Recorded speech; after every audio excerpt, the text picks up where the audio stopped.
Chapter 926. Why isn't the moon out yet?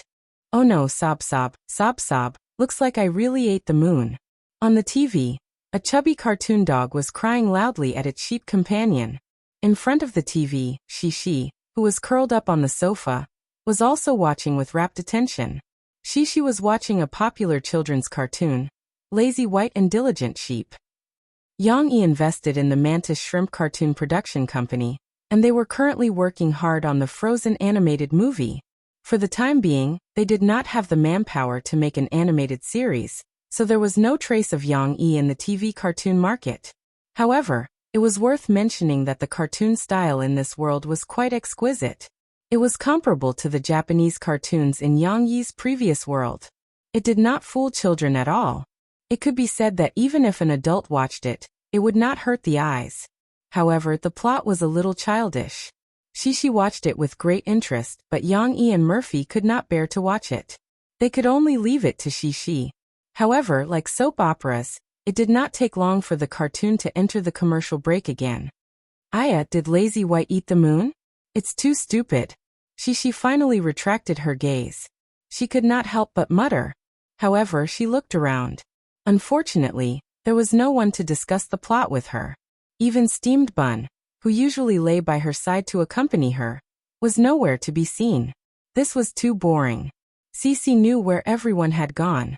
Thus, the little girl jumped down from the sofa excitedly and ran to the door in a few steps. She had just opened the door when the cold autumn air swept in. Shishi, who was not wearing much clothing in the heated room, shivered from the cold. The courtyard was brightly lit by several big lights. Shishi saw her father clapping his hands to encourage Lan Xian, who was sweating profusely. Come on, raise your legs a little higher. Maintain the rhythm of your breathing. Inhale, exhale, exhale. Yes, Lan Xian was working hard to earn money to return to Shishi. Yang-yi did not teach Lan Xian martial arts all the time. He only used this as bait to guide Lan Xian's training. For example, he would let Lan Xian run for 10 minutes without stopping. Then he would slow down the pace and teach her how to make postures, wave her small fists, and practice simple self-defense boxing. This was only to help Lan Xian adjust her breathing and recover her strength. The most important thing was to use the aerobic exercise of running to burn off Lan Xian's fat. However, Yang-yi knew that Lan Xian's physical fitness was still at a very poor level. It was not suitable for her to do high-intensity aerobic exercise right from the start. In addition, practicing boxing and resting in intervals would also help cultivate Lan Xian's interest in exercise and prevent her from becoming bored and resistant. Facts proved that Yang-yi's strategy was correct. Although Lan Xian had been complaining about being tired and saying that she wanted to rest, she did not really collapse. After 2 sets of training, Lan Xian could still run shakily. It could be seen that the endurance effect was good. However, when it was time to be lazy, Lan Xian would not be careless. Now the opportunity was here. After Shishi shivered, she did not care about the cold wind blowing on her little face and shouted excitedly, Xian, are you done with your exercise? I want to watch TV with you. The little girl wanted to discuss the plot with Lan Xian, so she immediately said, Lazy Whitey said that it ate the moon, but it didn't eat the moon. I saw that there were clouds covering the moon. Lazy Whitey didn't even know. Diligent Sheep even said that it would take it to see a doctor. Hee hee, it was so fun. Lan Xian was running slowly. At this moment, when she heard Shishi's shout, she turned her head and stopped directly. Coincidentally, Yang-yi also turned his head to look at Shishi, so he did not notice this. As if she had grasped at a life-saving straw, Lan Xian gasped and muttered to Shishi, I want to watch TV too. However, Yang-yi was a little heartless at this time. He walked over, persuaded Shishi to go back, closed the door of the warm house, and then turned his head. I want to watch TV. Lan Xian looked at Yang-yi pleadingly. Her tired appearance was very pitiful. Not now, you have to continue training. There are still 15 minutes left. Hold on a little longer. Yang-yi encouraged. You will get a gold coin soon. Then, you can return it to Shishi. There are only 15 minutes left.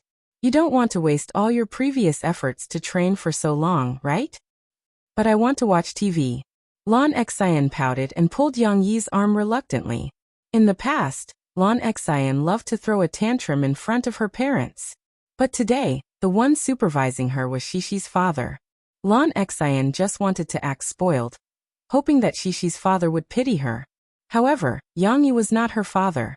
Yang Yi was not as soft-hearted as Lan's Hao Kai. Moreover, Yang Yi had a lot of ideas to deal with Lan Xian. He raised his hand, looked at his watch and said with a sigh, "There are only 15 minutes left. You don't want to finish your training? Originally, Uncle saw that you were very serious in your training today, and was prepared to let you watch TV with Xishi for 15 minutes on top of the stipulated reward of 1 gold coin. Now it seems that I can't give you the reward. You don't work hard." Lan Xian's eyes widened in surprise. She calculated in her mind and suddenly felt that she had suffered a big loss. She anxiously shouted, No, Uncle Yang, I want to exercise well. I'll continue to run, okay?" The little girl slowly ran again. As she ran, she looked at Yang Yi eagerly. Yang Yi showed a satisfied smile. "That's not bad. Keep up the good work. There are only 15 minutes left. If you persist, you will win. Raise your legs and maintain the rhythm." But Lan Xian ran and ran, then turned around and stopped. She asked breathlessly, "Uncle Yang, if I finish running, will there be a reward?" Yang Yi nodded and gestured with his fingers. 15 minutes. "But can it be a little more? I want to watch TV with Xishi. Can I watch TV for an hour?" Lan Xian begged. Her eyes rolled. She was actually bargaining with Yang Yi. "That won't do. You have to give me 1 gold coin for every hour. Then what about half an hour? Only 15 minutes. If you don't continue to run, you won't get the extra reward." Lan Xian resentfully turned around and continued to run. Her running speed was as slow as possible. She was almost as slow as the little turtle in the tortoise and the hare race. However, with the incentive of the extra reward, Lan Xian still ran hard for 10 minutes. Then Yang Yi took her to practice boxing for a while and slow down to rest. But while practicing, Lan Xian looked at the house over there. The floor-to-ceiling windows in the living room allowed her to see some of the colorful light reflected from the TV. The rest was blocked by the sofa, potted plants, and even the curtains. Chapter 927. Uncle Yang, can I go and watch TV? I'm so tired I can't even move. After an indeterminate amount of time, Lan Xian looked at Yang Yi with widened eyes. This was the nth time she had turned her head back. The little girl, who didn't like to exercise, was exhausted today. She was holding on with the belief that I want to watch TV. It's almost time. Do you want to continue? If you exercise for another hour, you can get an extra gold coin. Yang Yi tempted her. If you exercise every day, you can watch TV every day. You can come and have dinner with Xishi at any time. No, I'm exhausted. Lan Xian shouted. At this time, she just wanted to have a good rest. Okay. Yang Yi smiled and shook his head. He patted Lan Xian's little shoulder and said, "Go and play with Xishi. However, you can only watch TV for an extra 15 minutes. You have to go home later, and Xishi has to take a shower and sleep." However, Lan Xian only heard the first 2 sentences of his words before she ran excitedly to the house. At this time, although Lan Xian's legs were trembling, she ran faster than before. In the villa, the voices of the 2 little girls were heard again. "Xishi, I'm back." "Oh, Xian heir, you're back too late. I finished watching Lazy Dubai and Diligent Sheep." "I'm telling you, there are other things to watch on TV. Give me the remote control." "Hee, your father said that I can watch TV with you for a while. Why don't you take it? It's right in front of you." "But I'm exhausted." "Oh, Xishi, help me." "Okay, here you are." At this time, Yang Yi took a gold coin and handed it to Lan Xian. "Xian heir, this is your reward for exercising for an hour tonight. But don't forget to return it to Xishi." When Yang Yi saw Lan Xian take the gold coin, he held it tightly in his hand and reminded her. Lan Xian held the gold coin and looked at it for a while before reluctantly handing it to Xishi. She pouted and said, "Xishi, I've returned the gold coin I owe you." Yang Yi didn't go far. He looked at them with amusement. At this time, Lon Xian was blinking her eyes and stretching her little hand, looking as if she couldn't bear to give it back. She also seemed to be waiting for Shishi to say, "Oh, Xian Air, I don't want it anymore. You can take it." However, Shishi didn't think that way. She still remembered her father's words about not taking it and not returning it to her. Therefore, Shishi took it and sweetly praised, "Xian Air is the most trustworthy. You returned it to me so quickly." Hearing Shishi's praise, Lon Xian's heart was bleeding. She didn't take back her little hand. Every time Shishi received a gold coin, she would put it in her little treasure chest. Therefore, after she took the gold coin, she excitedly jumped off the sofa and ran upstairs, leaving Lon Xian disappointed. The gold coin hadn't even warmed up yet. She wouldn't be able to see it again. Lon Xian silently took back her hand and suddenly felt a little bleak. There should be a background music of two springs reflecting the moon. She used to be a rich lady. Now she was a poor woman. Her pockets were empty, not even a single gold coin. Without gold coins, she couldn't even see the TV. If Uncle Yang Yi had anything good to eat, she wouldn't be able to eat it. A sense of melancholy and sadness came from the heart. Who could understand the little girl's thoughts at this moment? If someone could hear her, they would probably be sad and cry, right? Lon Xian, who was exhausted, didn't want to move like a little salted fish. At this moment, she simply fell to the side and lay on the sofa cushion. She pretended to cry and twisted. "What should I do? I don't have money. I'm so anxious." Who would hear an old person cry? Only the new person would laugh. As a matter of fact, Cece's laughter came from upstairs from afar. "Hee Xian Air, I counted. I have 4 gold coins. Then on the weekend, I can ask my papa to buy me a doll." Shishi happily came down from upstairs, jumped heavily on the sofa, stepped on Lon Xian's side, and said in a crisp voice, "I don't have any money." Lon Xian said dejectedly, "Then you can earn money. Papa's gold coins are easy to earn. I don't have to do anything, and then I have a lot of gold coins." Shishi was full of positive energy at this moment, and enthusiastically gave her little friend ideas. "How can I earn money?" Lon Xian asked with a sad face. "Well, you can do your homework.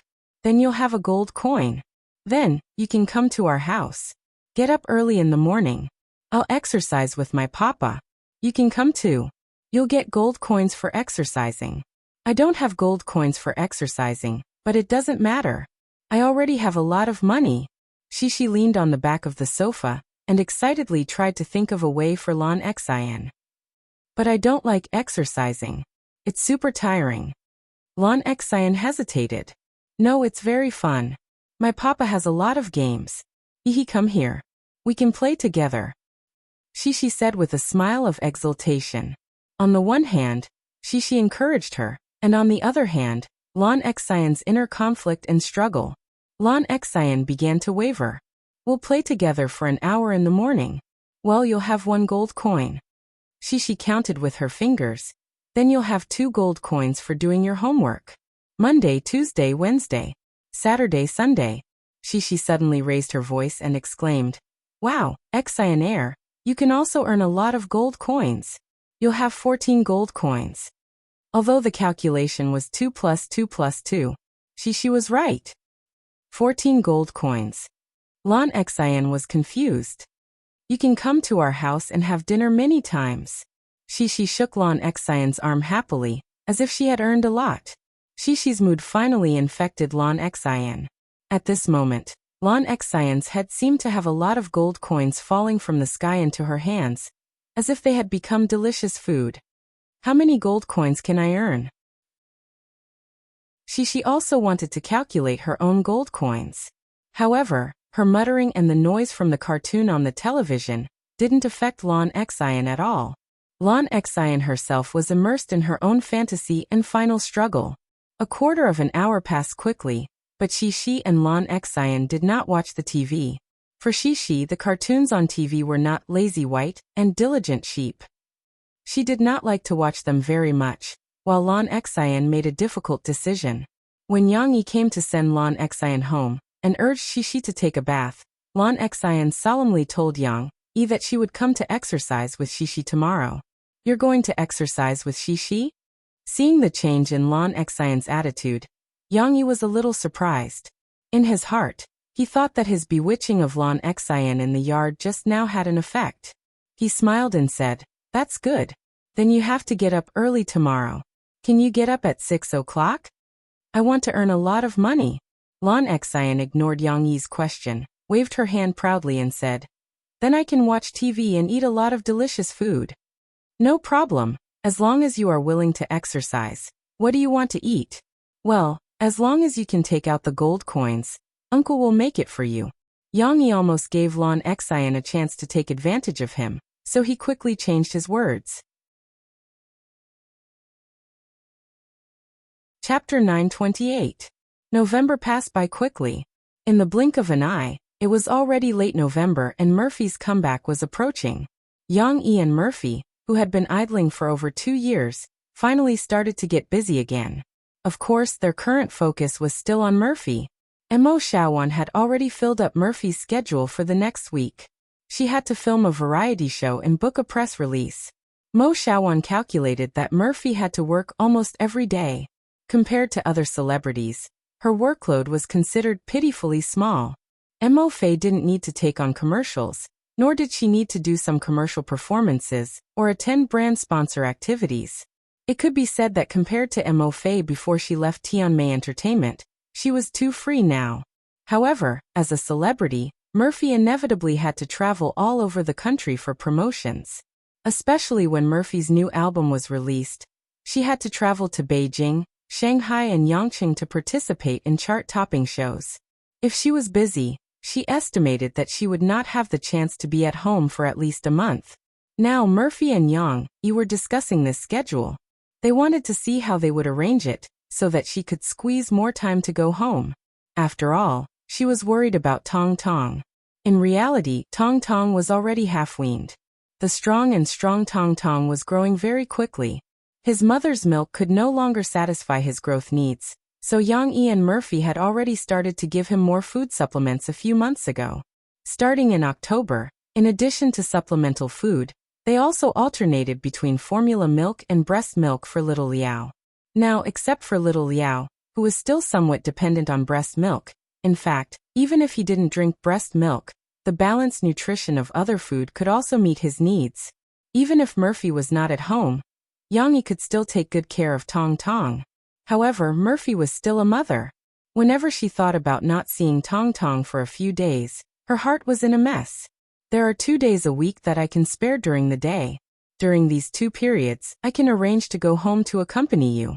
Also, actually, the recording time at night won't last too long. After I'm done with the recording, I'll take a flight back. Murphy gently gritted her teeth and said to Yang Yi, "If Momo can see me when he wakes up at night, he won't make too much trouble." But this was very difficult. Every day, Murphy arranged her rest time in the airport. "You don't have to do that. I'll ask Xiaowan to make some adjustments and cancel the variety shows for the next 2 nights. This way, you'll have 2 days off from Monday to Friday. And on weekends, Shishi doesn't have to go to school. I can bring the children to Beijing or Shanghai to accompany you," Yang Yi said with a smile. "In this way you can see the children 4 days a week, right? Then it's too hard on you guys." Murphy was very tempted, but she still said worriedly, "Isn't it a little bad for the children to run around with me? How could that be? They can't be happier." Yang Yi smiled and said, Shishi has been looking forward to traveling all day. I'll bring her out to play on weekends, and she won't even need to spend her gold coins. She won't even want to go home, let alone complain that she's tired." This matter was settled just like that. Although children did need a lot of companionship as they grew up, adults also had their own careers. It was impossible for them to revolve around their children all day long. To be able to squeeze out more time to take care of their children was already a huge sacrifice for them. At this time, what was needed was mutual tolerance, mutual understanding, and more importantly, mutual support. However, before Murphy's comeback, the people in the country were still paying attention to the popular China's Voice Previously, Chen Yijie was faced with a series of public opinion crises from the Chinese music industry and Harbor City's music industry, but it had gradually calmed down. Tianxiang Records was not to be trifled with. Although they were caught off guard at the beginning, through the public relations channels of some of the Chinese record companies that they worked with, Tianxiang Records gradually turned the public opinion around. The damage that had been done could not be recovered. Chen Yijie's album, 10 Years, missed the opportunity to be awarded a platinum album during the New Songs Protection period. However, with the huge amount of popularity that China's Voice gathered for Chen Yijie's album finally received the honor of a platinum album, even though it was late by more than half a month. After entering the judges' assessment and the championship round, some people felt that the viewership ratings of China's Voice would decline after the blind audition. However, to everyone's surprise, it did not decline but rose instead, breaking many records of Beijing television station in one fell swoop. Especially after the championship round, which was the cruelest elimination round before the night of the summit, every episode stirred up a lot of controversy. Every episode that was broadcasted was sought after by the people of the country. In fact, the popularity of the show had far exceeded that of China's Voice from Yang Yi's previous life. After all, the entertainment industry in this world was extraordinarily developed.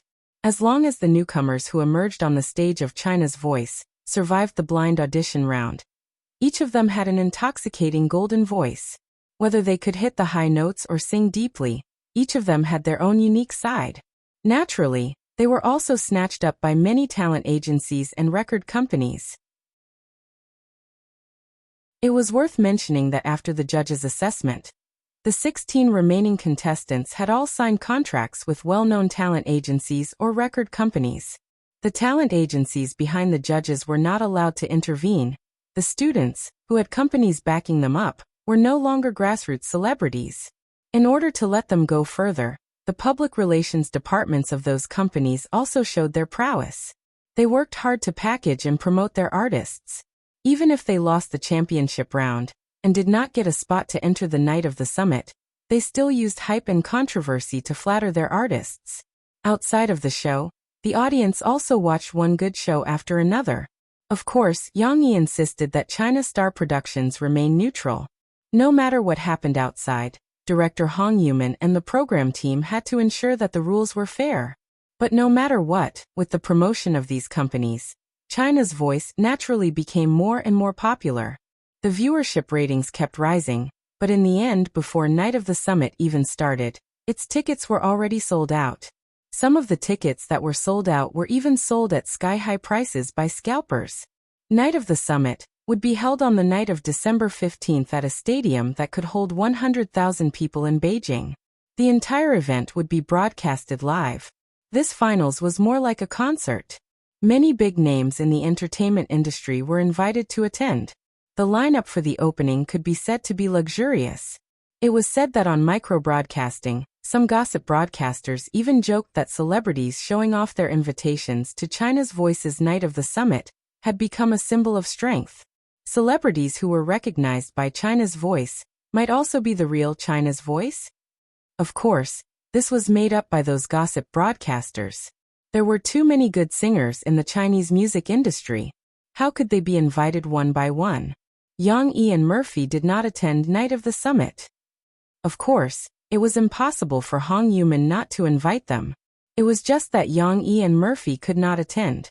Unfortunately, Shishi's dance competition was also scheduled for December 15th. It did not clash with Murphy's promotional schedule, but it clashed with China's Voice's Night of the Summit. Yang Yi and Murphy's choice was naturally for the sake of their children. Chapter 929. Jiangnan TV station acted quickly.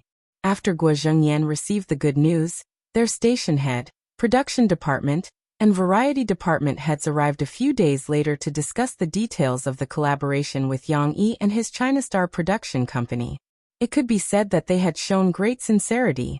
Yang Yi did not hesitate.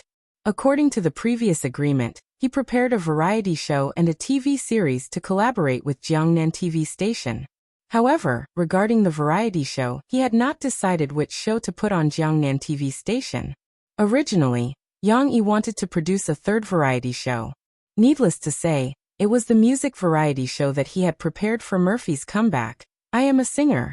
It was worth mentioning that Yang Yi had also considered whether to produce King of Masked Singers or I Am a Singer.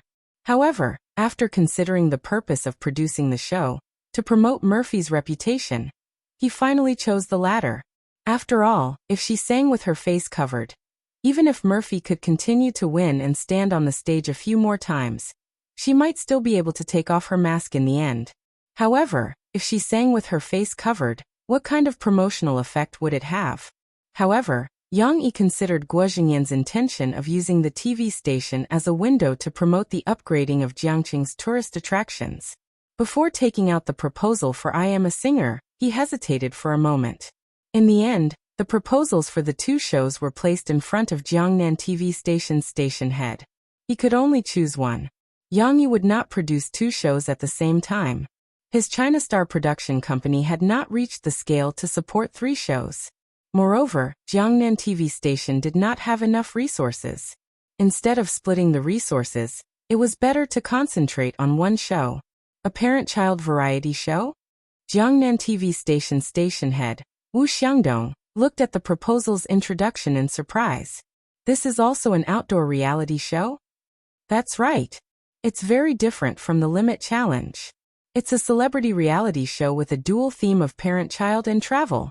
It shows a few celebrity father-son pairs learning to interact with their children alone without their mother's company. The main focus is on the true relationship between father and son, Yang Yi explained. However, Wu Xiangdong didn't seem to have much interest in this program. After all, there was no precedent in the country for parent-child variety shows to be very popular after being broadcasted. Moreover, Yang Yi's two more popular variety shows did not have a parent-child model. Could a group of children crying and making a scene in front of the TV really attract people? Of course, when he faced Yang Yi, he didn't show any signs of doubt.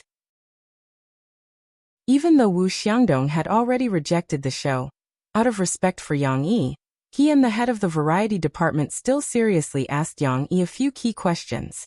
Will Mr. Yang bring your daughter to this program? Yang Yi shook his head and smiled. Will pass. With my ability to take care of children, there's no point in participating in this program.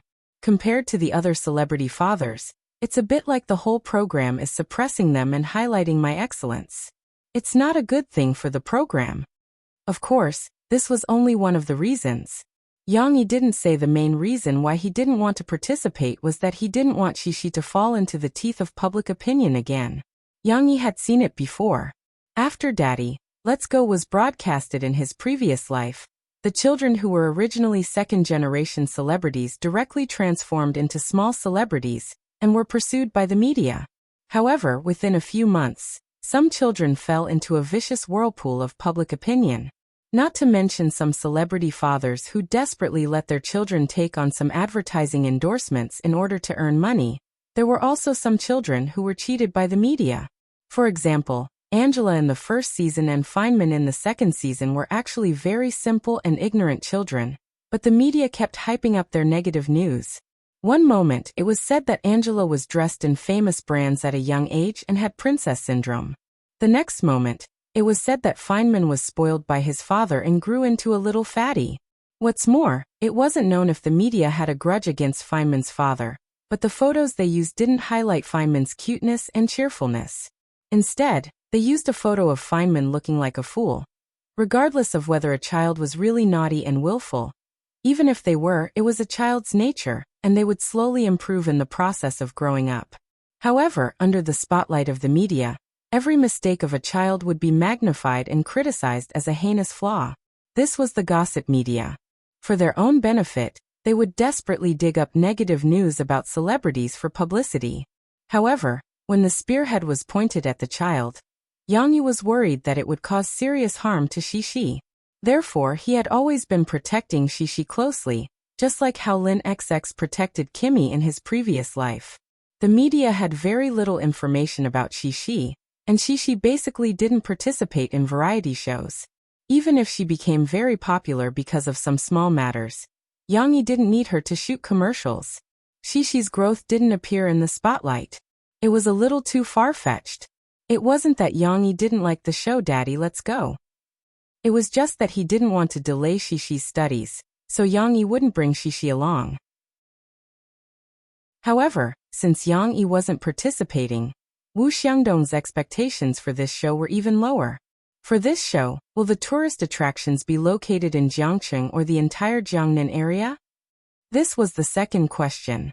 The first episode can be set in Jiangcheng, but the next few stations will be located nationwide.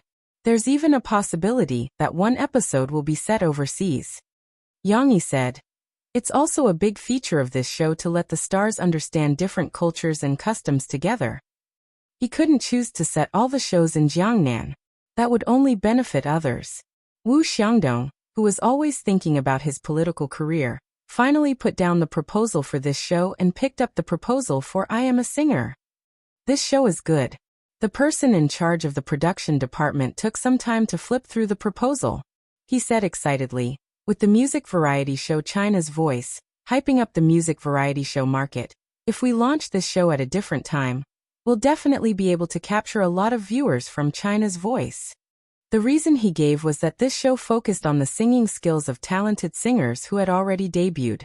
To a certain extent, it was similar to China's Voice's pursuit of the quality of singing. Moreover, the people invited were all celebrities. It would be more of a hot topic than China's Voice. I also think that this show will be popular. Looking at the competition format of this show, other than the first contestant who can sing their own representative works, the other contestants must cover other people's works. Moreover, other than the qualifying and elimination rounds, there's also a challenge round. Various modes of competition will greatly increase the viewing value of this show. The person in charge of the variety show had a unique insight. Yang Yi listened to their opinions and could basically understand which show they would choose. Regarding this, Yang Yi did not feel any regret. After all, I Am a Singer and Daddy Let's Go were two different types of variety shows. They were both popular, but as for which show was more popular, that was a matter of opinion. Regardless of which show Jiangnan TV station chose, they would not be at a disadvantage. Of course, Wu Xiangdong still held Yang Yi in high regard. After he made the decision, he enthusiastically asked Yang Yi if he could keep the proposal for Daddy Let's Go so that they could consider whether to continue working together on the second show after they finished producing I Am a Singer. It was considered a polite request. Yang Yi neither agreed nor objected. Since I Am a Singer had been decided, the show's schedule began to be pushed forward. Coincidentally, the first episode of China's Voice had entered the final stage. The production team could gradually withdraw from this show and invest in the preparation work for I Am a Singer. Besides, Jiangnan TV station had indeed given their maximum support. As Wu Xiangdong needed to discuss with Yang Yi in detail about the TV series, The People's XX, that Guo Zhengyan was very concerned about, he needed to send the others away. Therefore, a few of the people in charge under him went to another meeting room to discuss the broadcast time of the show with Yun Yangfeng and the others, as well as the connections and resources that they needed from Jiangnan TV station. After the others left, Wu Xiangdong briefly explained the current situation to Yang Yi. For this TV series, due to the theme, we need to inform the higher-ups in advance. Not only Jiangnan province, but also the capital. Therefore, we need Mr. Yang to provide the script as soon as possible. However, you don't have to worry. Mayor Guo has already made arrangements. As long as the content is not too biased, the capital will support it. Indeed, it was easier to do things with someone in the court. With Guo Zhengyan's support, everything became simple. Chapter 930. Mommy is going on a business trip. She might not come back until very late. If it's too late, she might not come back until tomorrow. You have to stay at home today and help Papa take care of your brother, okay? On Sunday, Murphy had to go to Shanghai to record an episode of Zhixin interview. When it was time to leave, Murphy reluctantly said goodbye to Xixi and Tong Tong. Ever since Tong Tong was born, Murphy had never left her child's side. She usually watched Yang Yi's farewell show. However, every time Yang Yi had to leave home for a business trip, Xixi would be so sad that her eyes would turn red. When it was her turn to go on a business trip, and she wanted to be sad, Shishi did not cooperate. The little girl seemed to be happy. She mischievously twisted around and smiled. I'll help my brother take care of Papa. I thought Mom was talking about this, but Mom, I think it's funny to say this, hee. Are you that happy when Mom is not at home? Mo-Fei scratched her little nose grumpily and said, You don't feel sad at all. Mommy is going to be angry. Hee Mom, don't be angry. Anyway, you'll be back soon. Shishi hugged her mother's neck and comforted her. Murphy did not know what to do with this little girl. She had to go to Yang Yi for comfort. The two of them were affectionate for a while. She carried her bag and got into Mo Xiaojuan's car. Yang Yi was not as optimistic as Shishi. After he sent Murphy off, he turned around and saw Tong Tong knocking on the sofa with a small spatula. He could not help but feel a little troubled. He could be considered experienced in taking care of children. It could even be said that he was widely liked by Cece and her friends. However, no matter how experienced he was, Yang Yi was not confident in dealing with a baby who did not speak reason at all.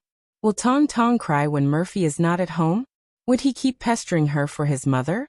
Only drinking milk and not drinking breast milk. Would the little bitch be willing to obediently sleep peacefully? Would it cause trouble? When it came to taking care of Tong Tong, Yang Yi had to admit that Murphy had done much more than he had. After all, she was Murphy's mother. Tong Tong was more willing to be close to her mother, unlike Shishi. The little girl stuck to her father, and did not care about her mother. However, Yang Yi was not particularly anxious. He had to give it a try to know if Yang Yi could take care of the two children without Murphy. Moreover, this could be considered as a practical exercise in advance. Murphy still had more than a month to promote her album. Yang Yi still had many days to take care of the two children by himself. Just as Yang Yi was letting his imagination run wild, Tong Tong seemed to feel his father's gaze. He knocked on the door, then suddenly turned his head and glanced at his father. Coincidentally, he met his father's gaze. It was a little like a thief who turned his head and saw a policeman while trying to pick a lock. Tong Tong opened his little mouth, revealing a few white teeth. He giggled, turned his head and ran away. Although Tong Tong only had a pair of short, fleshy legs, his small, quick steps were strong and steady. It was just that when his little butt moved, it gave the feeling of a three-wheeled trampoline jolting. Sister. Sister. Tong Tong raised his little hand high, holding his small forklift in his hand. He called out in a childish voice and walked in the direction of Shishi. Don't come over. Don't dirty Papa's clothes. Shishi's voice came from afar. Cece was diligently helping her father with his work. Yang Yi took out a large bucket of clothes that had been washed several times in the washing machine. Cece was responsible for pulling out the clothes that were rolled up together, hanging them on the hanger, and putting them on the chair next to her. She was waiting for her father to come over later to dry them. This was a very good way to earn gold coins.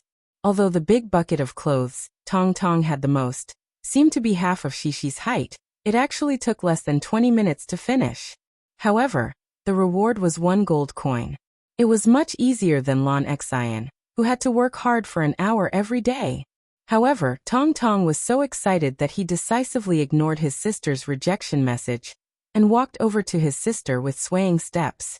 Cece's busyness still attracted his attention. Little Momo even forgot the purpose of his visit. He blinked his big eyes and looked around. Suddenly, he pointed at a small sock on the side. There was a cartoon character he liked on it. Of course, it was also his own sock. Wow! Tong Tong stretched out his empty left hand and pointed at the small sock confusedly. Shishi ignored him. The little girl was busy drying the clothes. Today's gold coin was very important to Shishi. Yang Yi also walked over. However, he did not rush to greet Tong Tong. Instead, he secretly observed him to see how he was going to play this game. Tong Tong was puzzled as he looked at the sock that his sister had placed on a small stool. Then he squatted down. No, squatting was a difficult action for Tong Tong. He swayed and sat down. This action made Yang Yi's eyelids twitch. Fortunately, she was able to control herself. Xiao Rua didn't sit too heavily on her butt and didn't make herself cry. However, what made Yang Yi not know whether to laugh or cry was that this little guy actually grabbed one of his little feet, hugged it with both hands, and lifted it up forcefully. It was obvious that Tong Tong wanted to see his own sock. He had already worn it on his feet, so why was it still on the small stool? However, when he did this, little rascal could not control himself and his balance. He hugged his little feet and staggered backward. His entire body fell to the ground like a wheel. There was no need to mention how comical this scene was. Yang Yi almost laughed out loud. Although Tong Tong did not look like he was going to cry, Yang Yi still bent down and picked him up. Tong Tong, who was still in a state of confusion, found his bearings. He pointed at the sock on the small stool in his father's arms and said in a childish voice, "Wah wah. I know. It's your sock. But I've already washed it. I'll take it out to dry in the sun later," Yang Yi explained with a smile. Tong Tong, of course, did not understand. He looked at his father for a while, and decided to give up on this question. Okay. Tong Tong stayed in his father's arms for less than a few minutes. He could not stay still and stretched out his hands, wanting to walk on his own. Okay, go play. Yang Yi put Tong Tong down. Tong Tong immediately grabbed the small forklift that his father had thrown on the ground and started to push it. He had no intention of sticking to his father. Half an hour later, Tong Tong was still playing by himself. However, Steamed Bun was now with him. Steamed Bun was very patient with the baby. When Tong Tong touched his body, Steamed Bun, who was lying on his side, stretched out his hind legs and kindly scratched Tong Tong's back. This made Tong Tong laugh loudly. Yang Yi came back from hanging the clothes outside with a basket in his hand. He smiled and watched for a while, feeling very relaxed. However, when he turned around, he saw Shishi standing next to him and looking at him eagerly. "What's wrong?" Yang Yi rubbed his daughter's head and asked softly, "Do you miss your mother?" "No. Papa, you haven't given me a gold coin yet," Shishi said seriously as she stretched out her white and tender hand. Okay, this little girl is quite persistent. Yang Yi took out a game coin and handed it to Shishi. Seeing Shishi happily go upstairs with her gold coin, Yang Yi thought that there would be no follow-up. However, he did not expect that Shishi would come down with a handful of gold coins and count them in front of her father. 1, 2, 3, 6. Papa, I have 6 gold coins. Yang Yi had a bad feeling when he saw Shishi counting. Sure enough, the little girl raised her head happily and said sweetly, "Papa, I have 6 gold coins. 3, 2 dolls." She wanted dolls at this time? Where would Yang Yi get dolls for her?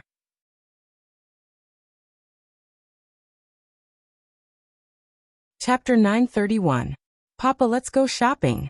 Shishi looked at her father expectantly. Sure enough, just as Yang Yi's ominous premonition had predicted, Cece had come to cause trouble for him. He was wondering why Shishi was so attentive today. Early in the morning, regardless of her mother's business trip, she pestered him to do housework. However, Yang Yi couldn't take her shopping today, because Murphy was not at home and he had to take care of Tong Tong. How could he have time to take Shishi shopping to buy dolls? Just when Yang Yi was about to refuse, a thought suddenly flashed through his mind. At home, would Tong Tong soon remember that his mother was not around and pester him for his mother? If they went out to play, there were constantly new things coming into his eyes, and he was busy looking at Tong Tong in this big flower world. Would he temporarily not want Murphy because he had fun? This was a very interesting idea, and Yang Yi felt that he could give it a try. Of course, he didn't agree to Shishi's request so easily.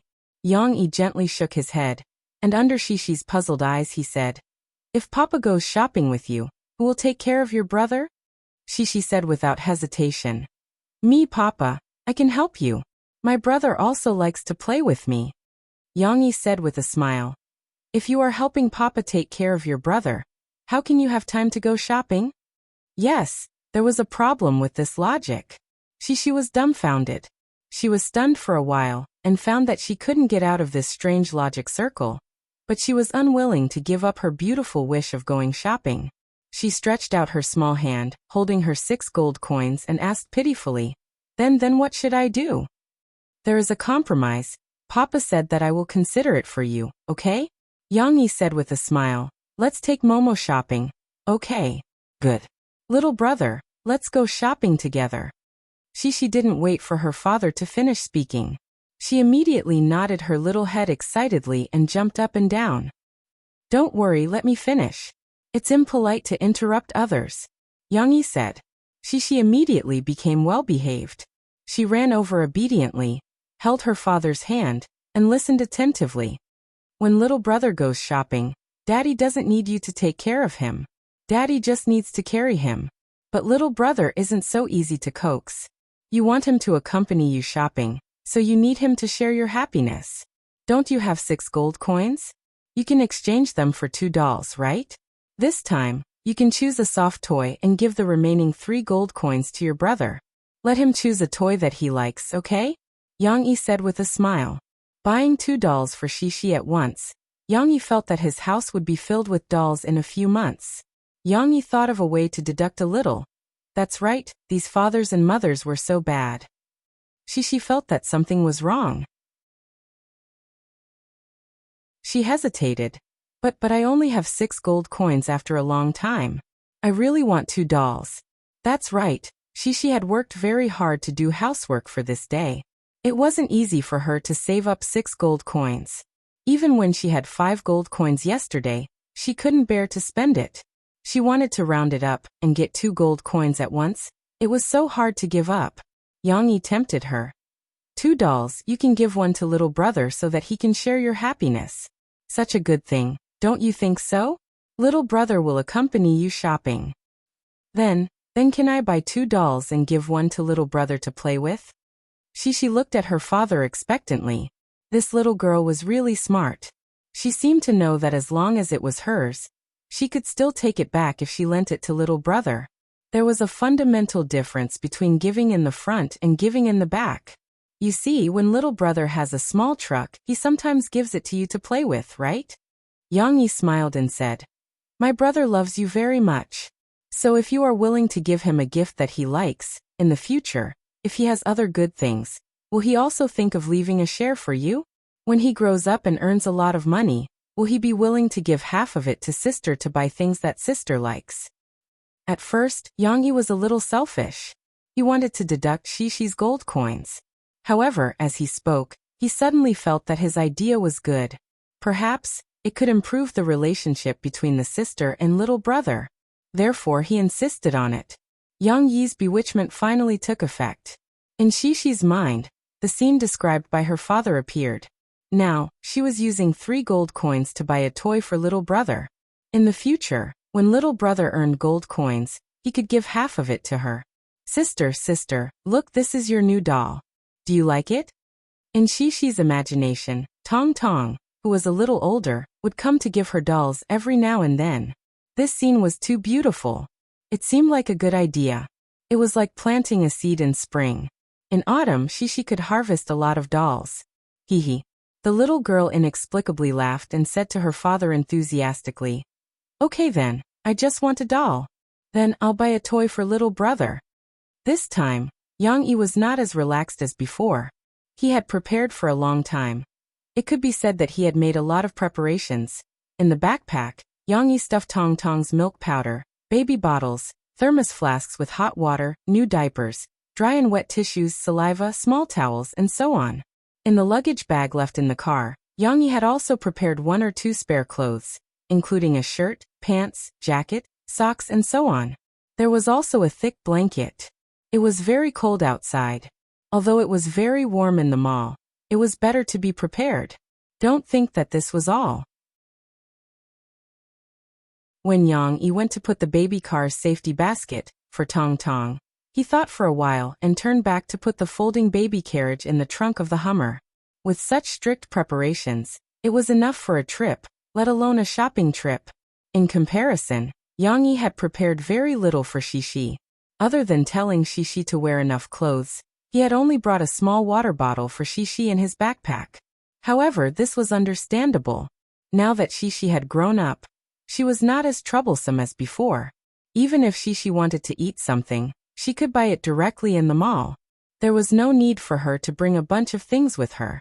When everything was ready, Yang Itsai greeted Sisi, who couldn't wait any longer. Then he smiled and stretched out his hand to Xiaowu, who had been dressed and was just sitting there playing by himself. Come on Xiaowu, let's go shopping. When it was time to go out, Tong Tong was quite obedient. However, when Yang Yi carried him to the safety basket and let him lie down and fasten the seatbelt, Tong Tong seemed to feel a little uneasy and started to struggle. Mom. The little boy tried his best to straighten his neck and look around, looking for traces of his dearest and most beloved mother.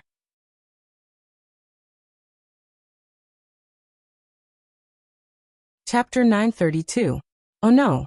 Yang Yi did not expect that Tong Tong, who had been living in a familiar environment, would be so anxious to see his mother when the environment changed.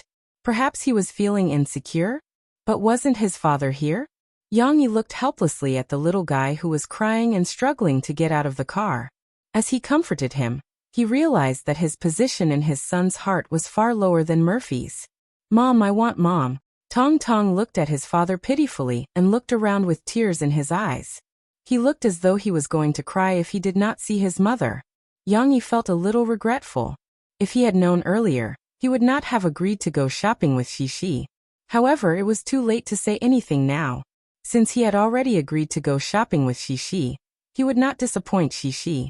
Therefore, he could only carry Tong Tong out of the car and gently pat his back to comfort him. Mommy will be back tonight. Daddy will be with you now, so don't be afraid. Tong Tong, you are a man. How can you cry in front of your sister? Yang Yi was also nagging. He did not care whether Tong Tong could understand him, he just kept talking. Xixi also unbuckled her seatbelt. She put her arms on her brother's seat and looked at him anxiously. However, at this moment, Xixi could only worry for her father. There was nothing she could do. Yang Yi spent a lot of time coaxing little Tao Wu. After much difficulty, he finally managed to get the little fellow who was about to cry to wipe away the tears in his eyes. All that was left was a pout of grievance. However, little Tao Wu's emotions had stabilized and he didn't continue to ask for his mother. He had already cried, but his mother had not come out yet. He could only make do with his father for a while. Yes, he would ask for his mother later.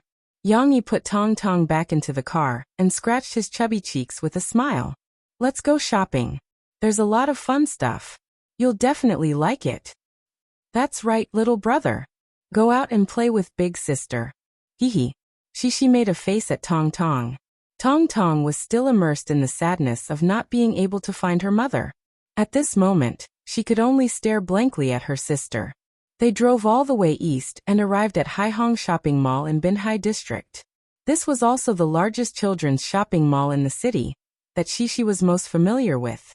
Before they got out of the car, Xixi excitedly sang in her seat. La la la, we're here. We bought a doll. Brother, don't cry. What are you singing? Yang Yi was still pulling the handbrake. When he heard Xixi's improvised composition, he shook his head, not knowing whether to laugh or cry. After the little girl got out of the car, she could not wait to jump up and down beside him. She laughed in her crisp voice and said, hee. Papa, let's hurry up. Perhaps he was affected by his sister's happy mood, but when Tong Tong was carried out of the car by his father, he could not help but look at his sister and laugh. It was cold outside, so Yang Yi had dressed Tong Tong in a lot of clothes. At such a small size, he looked as fat as a rice dumpling. How could he be as pretty as his sister? His sister was tall and slim. Even though she was wearing a down jacket, she looked very slim. She did not look fat at all. Xixi, come and help Daddy. Yang Yi called out to Xixi and asked her to help him unfold the folded baby cart. It was a little inconvenient for him to carry Tong Tong. Xixi was very obedient. She ran over quickly and used her good strength to help her father unfold the folded baby cart from the trunk. However, when she looked at the pile of things, Xixi was worried. Papa, I don't know how to unfold it. It's okay. You can unbutton that button first.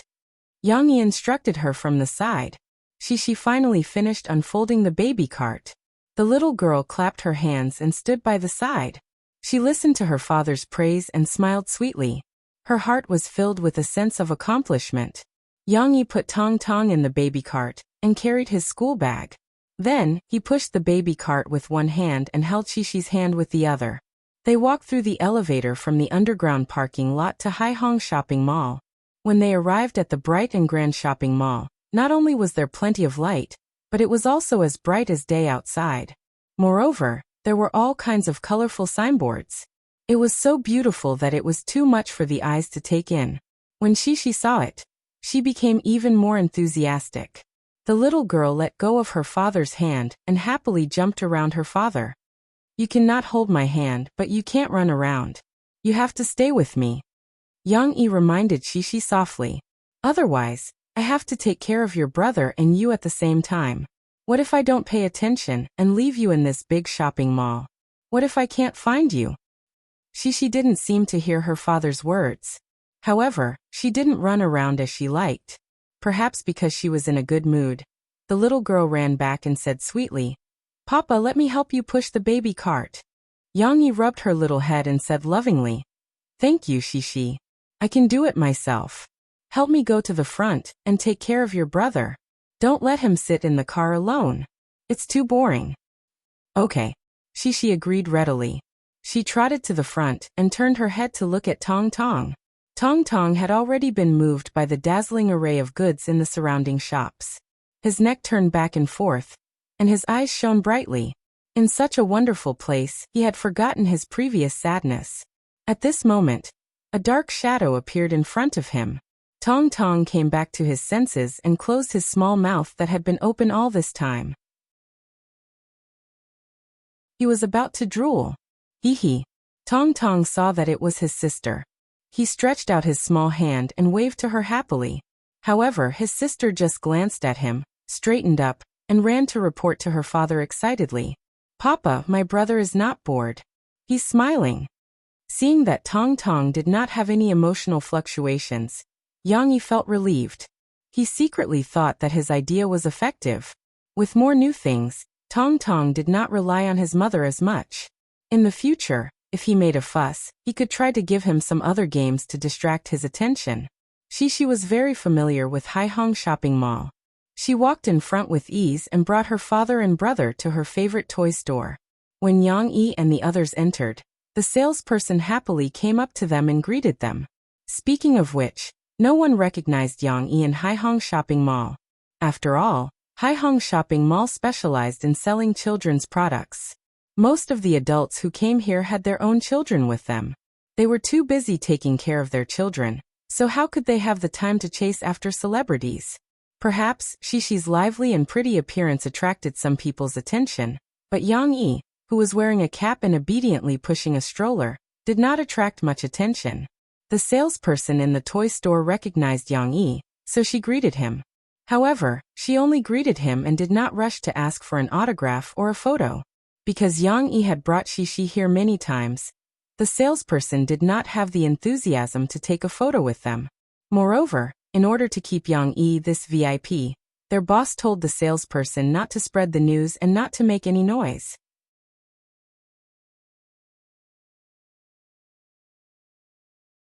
Chapter 933. When Shishi entered the doll store, she was like an eagle entering a rabbit's nest. She happily ran to the front and raised her head high. Her beautiful big eyes reflected the various dolls placed on the counter. There are bunnies, ponies, and Princess Yin Yan. Wow, there are so many beautiful dolls. Shishi held her small hands and muttered happily. Her small body twirled around as if all the dolls in the store were hers. In the back, in order not to disturb Yang Yi, a few waitresses stood behind the counter and watched. They were secretly envious of Shishi. They whispered, "It's really a blessing to have a celebrity father.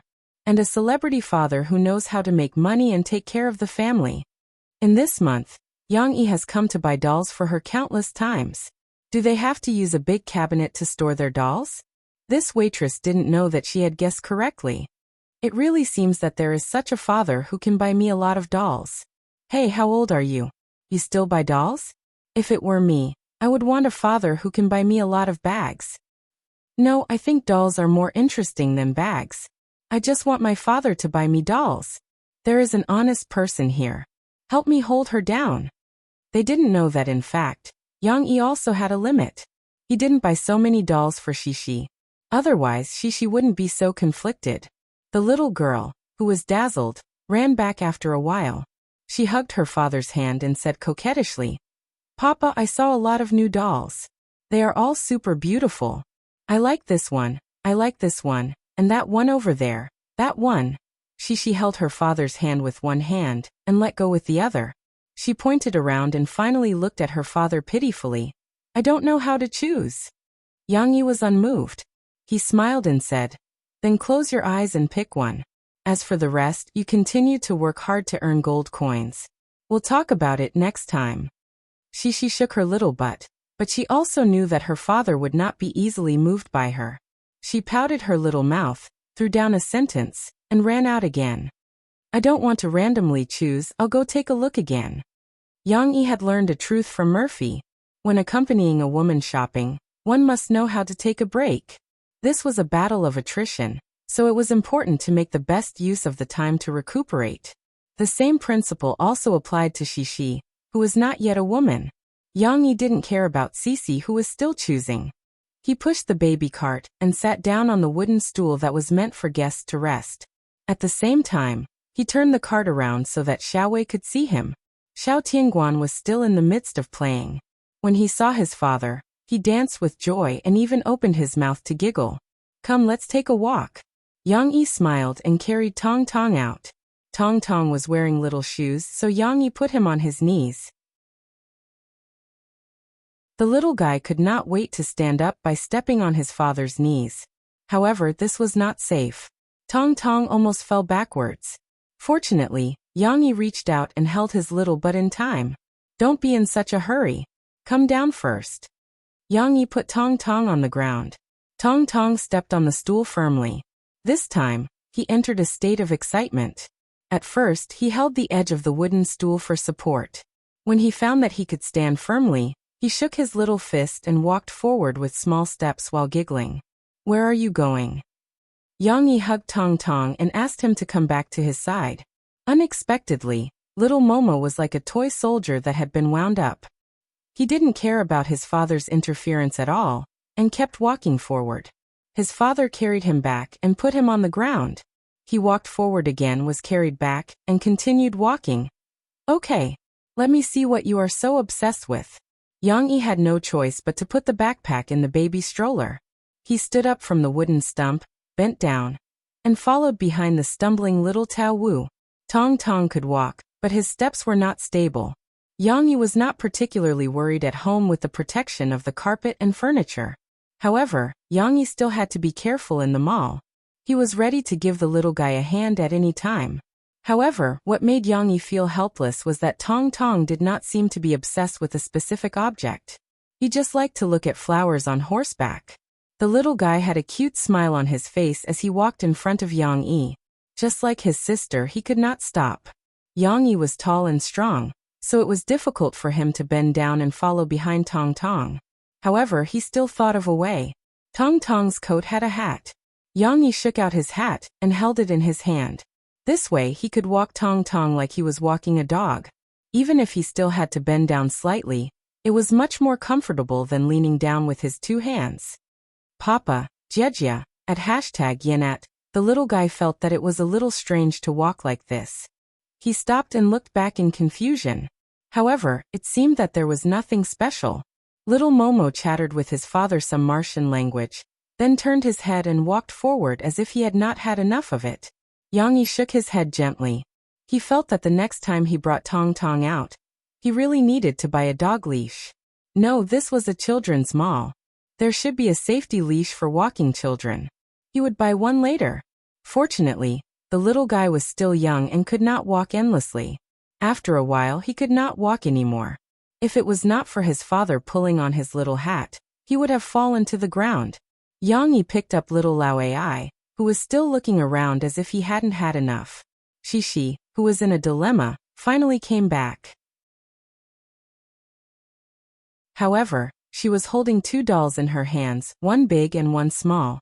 The big one was a dog with golden long and curly hair. The small one was an adorable alpaca. You can only pick one. Yang Yi pointed a finger at Shishi and said with a smile. He was a very strict and impartial father. I want to give my little brother one. Shishi pouted slightly. She handed the dog to Tong Tong and looked at him expectantly. She coaxed, Little brother, do you like this one?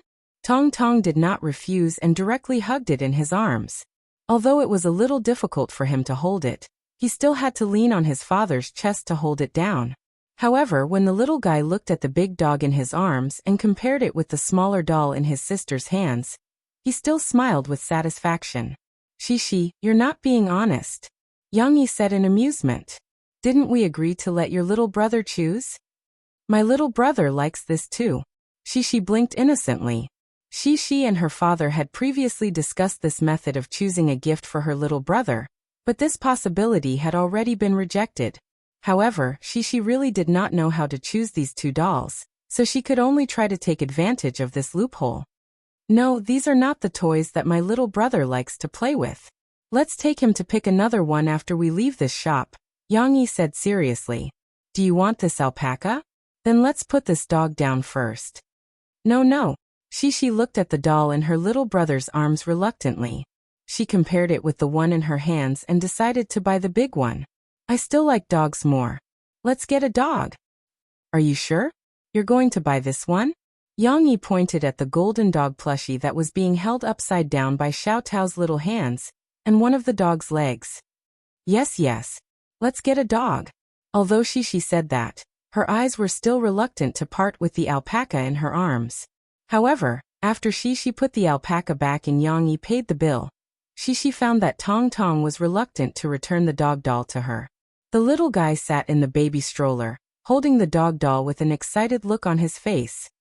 Papa, you see, my little brother still likes it. Shishi pouted her small mouth, feeling wronged. Yang-yi laughed. It's okay. This doll is yours. Let's go find another toy that he likes and exchange it with him later. He will definitely return it to you. Shishi could only accept her father's arrangement. But why did it feel like she was losing out?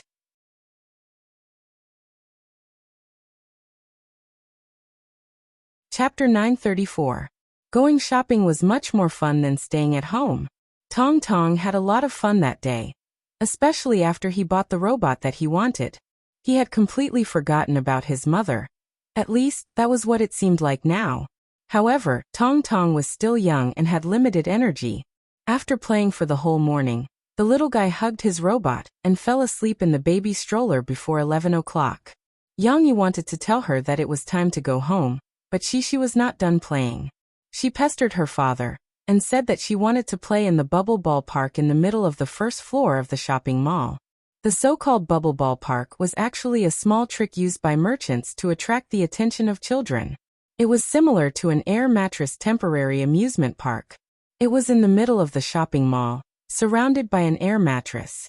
The air mattress was filled with bubble balls, and it was not deep. It was just over half of Shishi's calf. As long as it was not a little guy like Tong Tong, it would not be dangerous. There were not many things to play with, such as a small slope made of soft cushions and a few short basketball racks. Even so, such a simple and crude amusement park still attracted many children. Some children even pestered their parents to come to the shopping mall just to play with bubble balls. Seeing that Shishi was so happy and cooperative, Yang-yi bought a ticket for her. He reminded her about the things to take note of and let her play in the amusement park. There were many 3- or 4-year-old children inside, and their mothers had even bought tickets to accompany them inside. However, children as old as Cece could basically toss and turn inside by themselves, stirring up the bubble ball pond to become extremely lively, and there would not be any danger. Their parents just had to look after them outside the air mattress next to them. Yang-yi was a little bored, so he bought a cup of non-authentic coffee from a nearby coffee and milk tea shop. He drank it by the side and smiled as he watched Shishi play with the bubble balls. Although it was not a big deal for adults, Shishi was still very happy with the simple game. The little girl had bright eyes, white teeth, fair skin, and red lips. Her bright smile was like a beautiful flower blooming under the winter sun. Yang-yi's mood became inexplicably cheerful when he saw this. Coincidentally, Yang-yi finally had some free time. Murphy, who had gone to Shanghai, also called him. You've been busy until now. I saw Sister Luo Xian just now and chatted with her for a while. That's why I called you guys. Murphy was usually strict in front of others. However, when she was alone with Yang-yi, she let down all her guard when she called him. She was like a teenage girl calling her boyfriend. Her voice was filled with joy and a hint of coquettishness. How is mommy? Did he cause you any trouble? Hee hee, do you miss me now? As for the last sentence, Murphy was not asking Lil Rascal. Just like when Yang was not at home. She missed Yang all day long and thought about all the good things he did when he was at home. Murphy also asked Yang proudly, "Did you miss me? I was at home, so mommy didn't cause so much trouble." Yang obviously understood. He smiled and said, "I miss you, of course I miss you. But don't worry, just focus on your work. I can still take care of the house for now." In order to satisfy Murphy's vanity as a mother, Yang also told Murphy that he had brought Tong Tong out shopping, and Tong Tong had been crying in the car, crying for his mother. Murphy was secretly happy and worried about Tong Tong. She was only relieved when she knew that Tong Tong's mood had improved. However, she still complained sourly. "You guys went shopping when I wasn't at home," Yang explained again. After chatting for a while, Murphy, who missed her son, urged Yang to start a video chat. She wanted to see how her son looked like when he was sleeping. Yang did not hesitate. He started the video chat, turned the camera on the back, and squatted down to take a picture of Tong Tong for Murphy to see. "Good girl, sleeping soundly and not thinking about mommy," Mo Fei said with a smile as she looked at them. However, she still picked out some mistakes and asked Yang to correct them. "Mommy didn't cover herself properly with the blanket, and her left hand is exposed. Why are you hugging a toy when you're sleeping? You can't do that. It's uncomfortable when it's pressed on your chest. You seem to have taken the wrong blanket. This is the blue blanket that mommy used at home. It's a little thin. You should have taken the thicker gray blanket. Sigh, it's all my fault. I didn't tell you clearly." Murphy stared at her son for a long time. She then looked at his calm little face and asked Yang to take a picture of Shishi for her to see. Shishi was very engrossed in playing. The little girl took advantage of her long legs and nimbly climbed up the slope. She slid down happily and nimbly climbed up again. The other children, who had to use their hands and feet to climb up, were all stunned by the side with their mouths wide open. "Can I call Shishi over to talk to you?" Yang asked. Murphy shook her head and said, "Don't. It's rare that I'm not at home. Shishi and my brother aren't crying or making a fuss. Don't tease them. I just asked big sister Luo Xian. We'll start recording in the afternoon. If it goes well, we'll be back after dinner. I'm going to look at the script now. There's something I want to talk to big sister Luo Xian about during lunch." "Okay, take care of yourself. Don't worry about the children." The two of them chatted intimately for a while before hanging up. After Shishi played for an hour, Yang asked her to come out and go home together. "Mom just called." Yang took out a towel and wiped the sweat on Shishi's face. "Mom called." Shishi asked in surprise, "Is Mom coming back?" "No, she just arrived in Shanghai," Yang said with a smile. "She called back to care about you and your brother." Shishi suddenly lost interest in this topic. She took her father's hand and excitedly told him the interesting things that happened in the bubble ballpark. "Papa, let me tell you. I have a younger brother. He also played on the slide and then fell down like this." The little girl was so excited that she even stretched her arms and acted like a piece of wood rolling down. After the performance, she couldn't help but hold her father's hand. She laughed so hard that she didn't even have the strength to stand up straight. Yang pushed Tong Tong with one hand and held Shishi with the other. From the elevator to the parking lot, Shishi didn't stop. She was happily telling her father about the interesting things. "You even helped a little girl up? That's so good. Did she say thank you?" Yang didn't just listen. He also responded with a smile. "Yes, but it wasn't the little girl who said it. Her mom said thank you." Shishi giggled as she got into the car. She pulled up the safety belt on the seat without her father's help. After the little girl sat down, she held her dog doll in front of her. However, her eyes fell on the robot that her father put between her and her brother. "Papa, this is my brother's." Shishi said to her father obediently. "Oh, this? Just put it there. Your mother said that you can't let your brother hug it to sleep." Yang said without raising his head as he adjusted Tong Tong's safety belt and quilt. Shishi rolled her eyes. She reached out and took the robot and fiddled with it. "This is the toy I gave to my brother. Can I play with it? If I also like it, Can it also be considered as mine? But my brother is a little naughty. He always breaks the toys. Alas, Yang didn't know that some thoughts flashed through his daughter's mind. He drove home. From the morning until now, everything was going smoothly. He hoped that this would continue.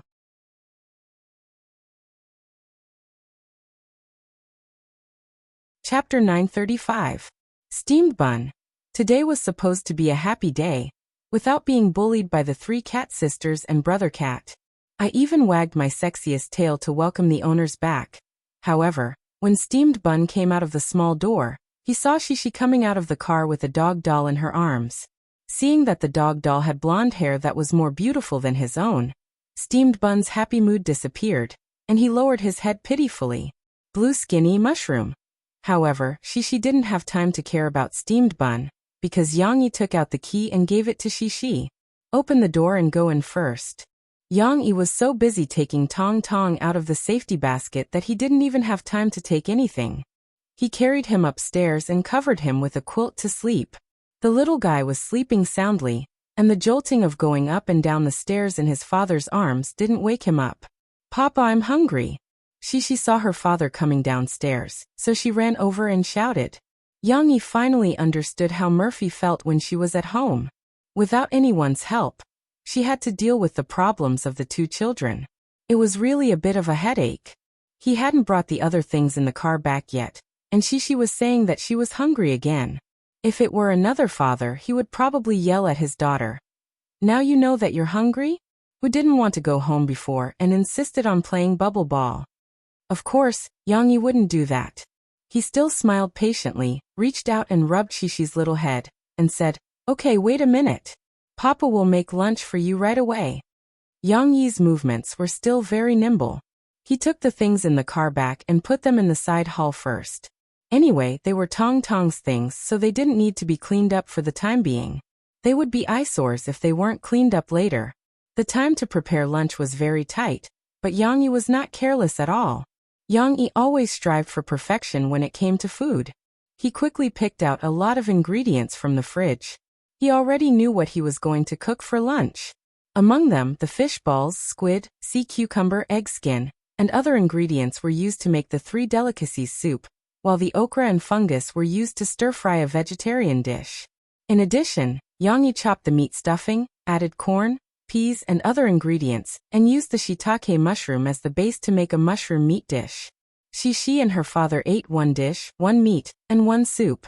This lunch was not sloppy at all. What's more, with Yang culinary skills, even a simple dish could be made at the level of a hotel chef. It looked, smelled, and tasted good.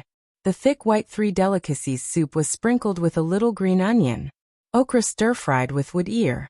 The black wood ear was dotted with fresh green okra that had been cut into sections and revealed yellow seeds. Although the mushroom meat was dark in color, the rich fragrance that assailed her nose also made Cece's mouth water. Yang scooped rice for Shishi. Seeing her pick up a piece of okra, he asked with a smile, "Is it good?" "It's so delicious." Shishi held the chopsticks in her mouth and smiled with her eyes curved. The little girl was very active. She got up, stepped on the chair, picked up a piece of okra, and extended it to her father. "Papa, try it too." "Ah, good. Papa, try it too." It's delicious." "Hurry up and eat. You're starving." "Yes, it's so late for dinner today." After lunch, it was already past 2 in the afternoon. Shishi, who was used to taking a nap, finally couldn't take it anymore. When her father was washing the dishes, her head tipped off and she dozed off. "Let's go upstairs and sleep." Yang put the doll that Shishi was holding in the living room on the first floor. He carried the other luggage and coaxed Shishi upstairs to sleep. Yang still had to wash the newly bought doll, dry it, and leave it at home for Shishi to play with. However, Yang didn't have time to care about this. He still had a lot of things to do. The downstairs returned to silence, but after a while, Steamed Bun came out of nowhere. Behind him was a British shorthair with a round head and body. If Yang was next to him, he would definitely recognize that it was Xiao Guai. Steamed Bun led Xiao Guai and the 2 little guys jumped onto the sofa in the living room and surrounded the golden dog doll. The dog doll was lying on the sofa, obediently, motionless. Its plastic eyes were also staring blankly in front of it. Pfft! Steamed Bun snorted, as if he was very dissatisfied with it. Where did this flirtatious dog come from? Ugly and smelly? Indeed, Steamed Bun didn't smell like a dog at all. It was a little smelly. It wasn't like Shishi and Tong Tong, which were delicious. However, it wasn't ugly. Steamed Bun was envious of its beautiful fur. How could it be so long? So soft. So beautiful. Steamed Bun bared his teeth at the dog unhappily. However, he was only pretending to be fierce. Steamed Bun was a timid dog. He didn't have the guts to bite his little master's new pet. However, the new pet did not pay any attention to it and maintained its original appearance. Xiao Guai didn't have such concerns. It first curiously stretched out a front paw and tentatively scratched the dog's fur. No reaction. It touched it again, and there was still no reaction. Wasn't this cowardly look just like Steamed Bun when he first came? This time, Xiao Guai became bolder. It slapped the dog doll with its paw and moved it to the side. Steamed Bun was overjoyed. He wagged his tail as if he was cheering for Xiao Guai. How could a cat bully it? Even Steamed Bun wasn't so cowardly. Xiao Guai became excited. It bared its teeth and jumped onto the dog doll's back. It pounced on it with its front legs. Look at my beautiful kitty punch. Left hook. Right hook. Just like that, the dog doll was bullied silently. It seemed like a tragedy was about to happen. Suddenly, Steamed Bun and Xiao Guai's ears perked up.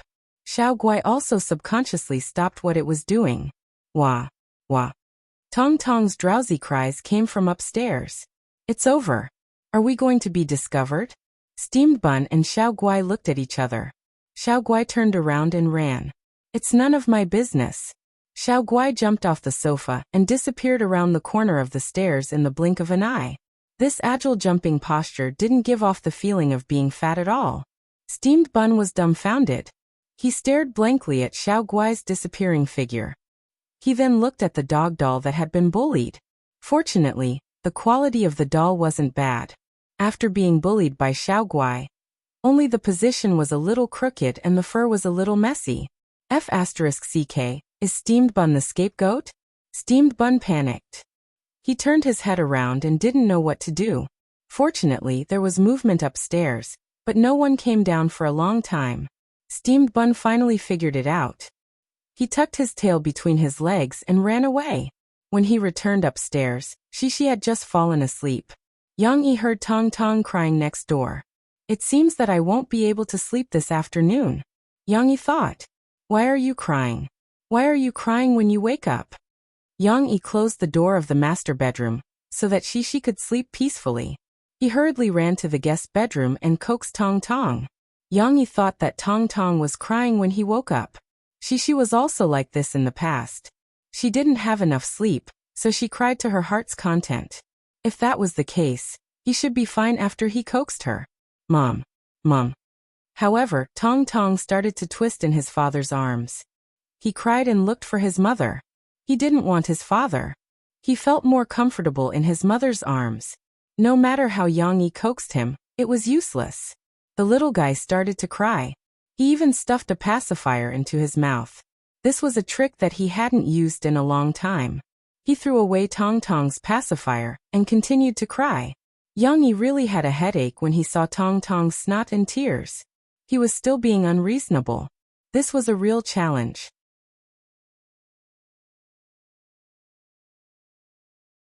Chapter 936. Grumpy after waking up, coupled with the panic of not seeing her mother for a day, Xiao Sume cried so much that she almost overturned the entire villa. No matter how Yang Yi coaxed or explained, it was useless. The little guy cried until his eyes were swollen.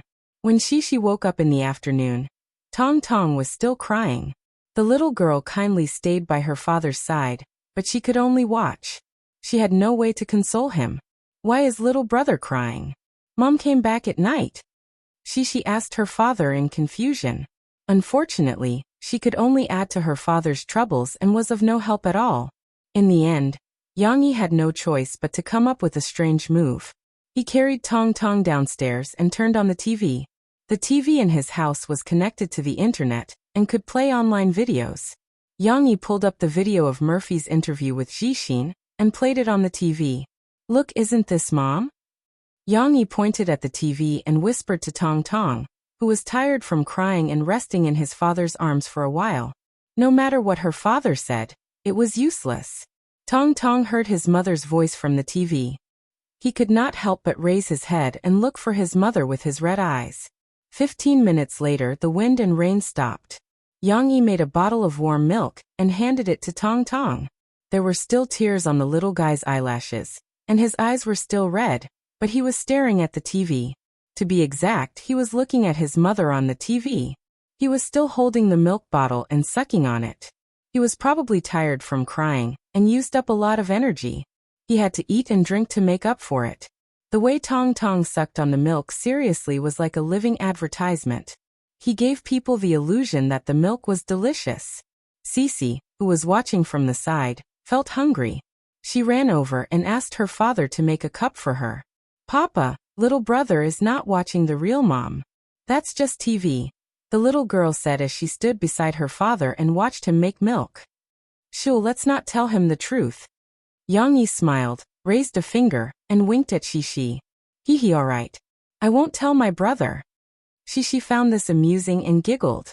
Yang Yi did not tell Murphy at first, so she only found out about Tong Tong's antics in the afternoon after she finished filming the show in the evening. She did not have time for dinner with Luo Xian, so she explained the situation to Luo Xian and rushed back from Shanghai. Tong Tong was not as eager to see his mother as he was in the afternoon. The heartless little guy seemed to have forgotten how much he missed his mother. However, in his mother's arms, he was amused by her and giggled. After a while, he struggled to get down and staggered over to show his mother his new robot toy. Yang Yi explained to Murphy, actually he was fine. After watching your video, he stopped making trouble.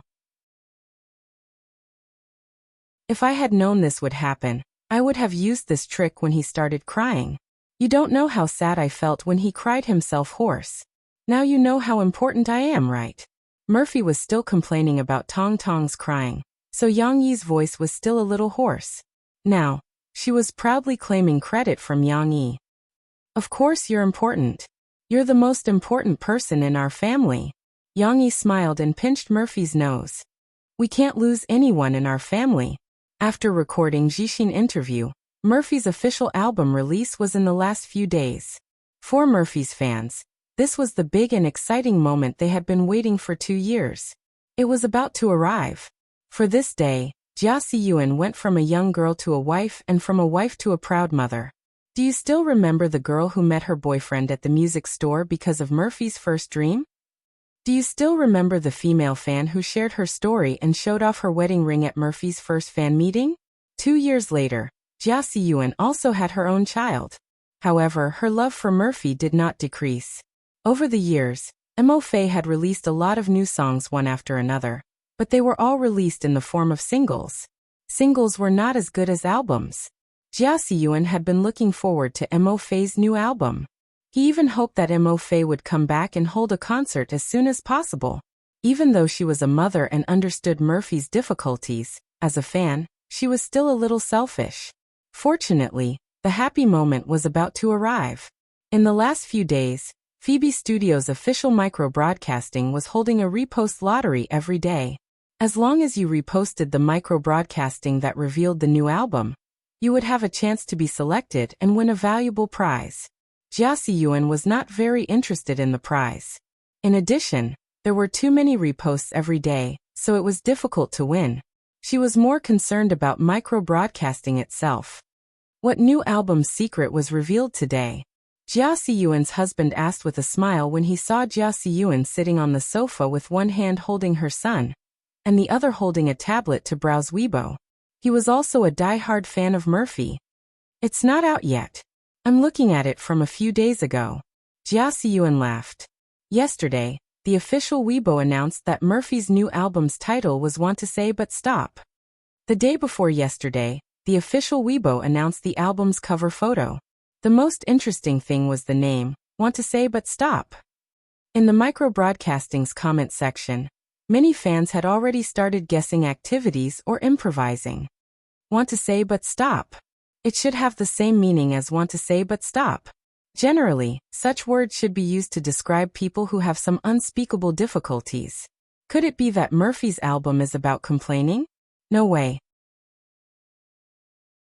According to Yang E and Murphy's character, shouldn't they release another album to abuse PDA?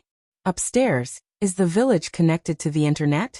Previously, producer Jean Ingming revealed that Murphy's album is mainly a sad style.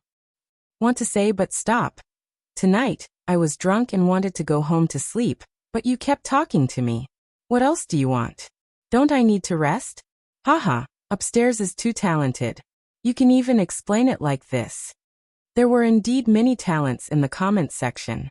However, Jia Siyuan was more concerned about the new revelation that was about to be released today.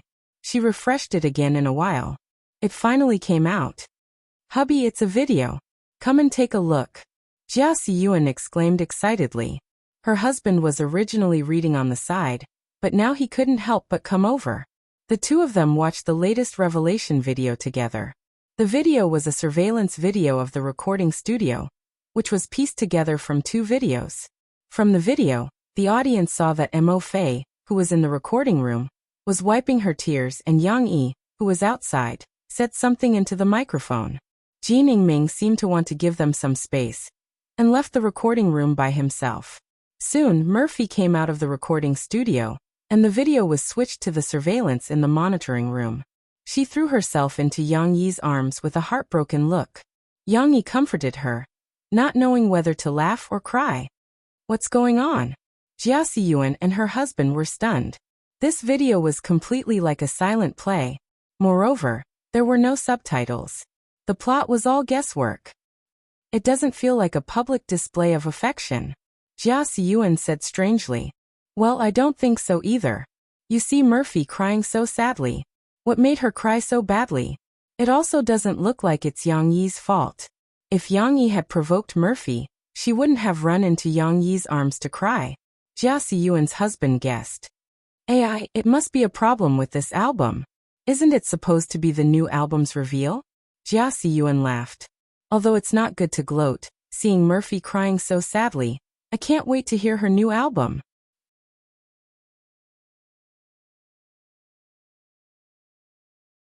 Chapter 937.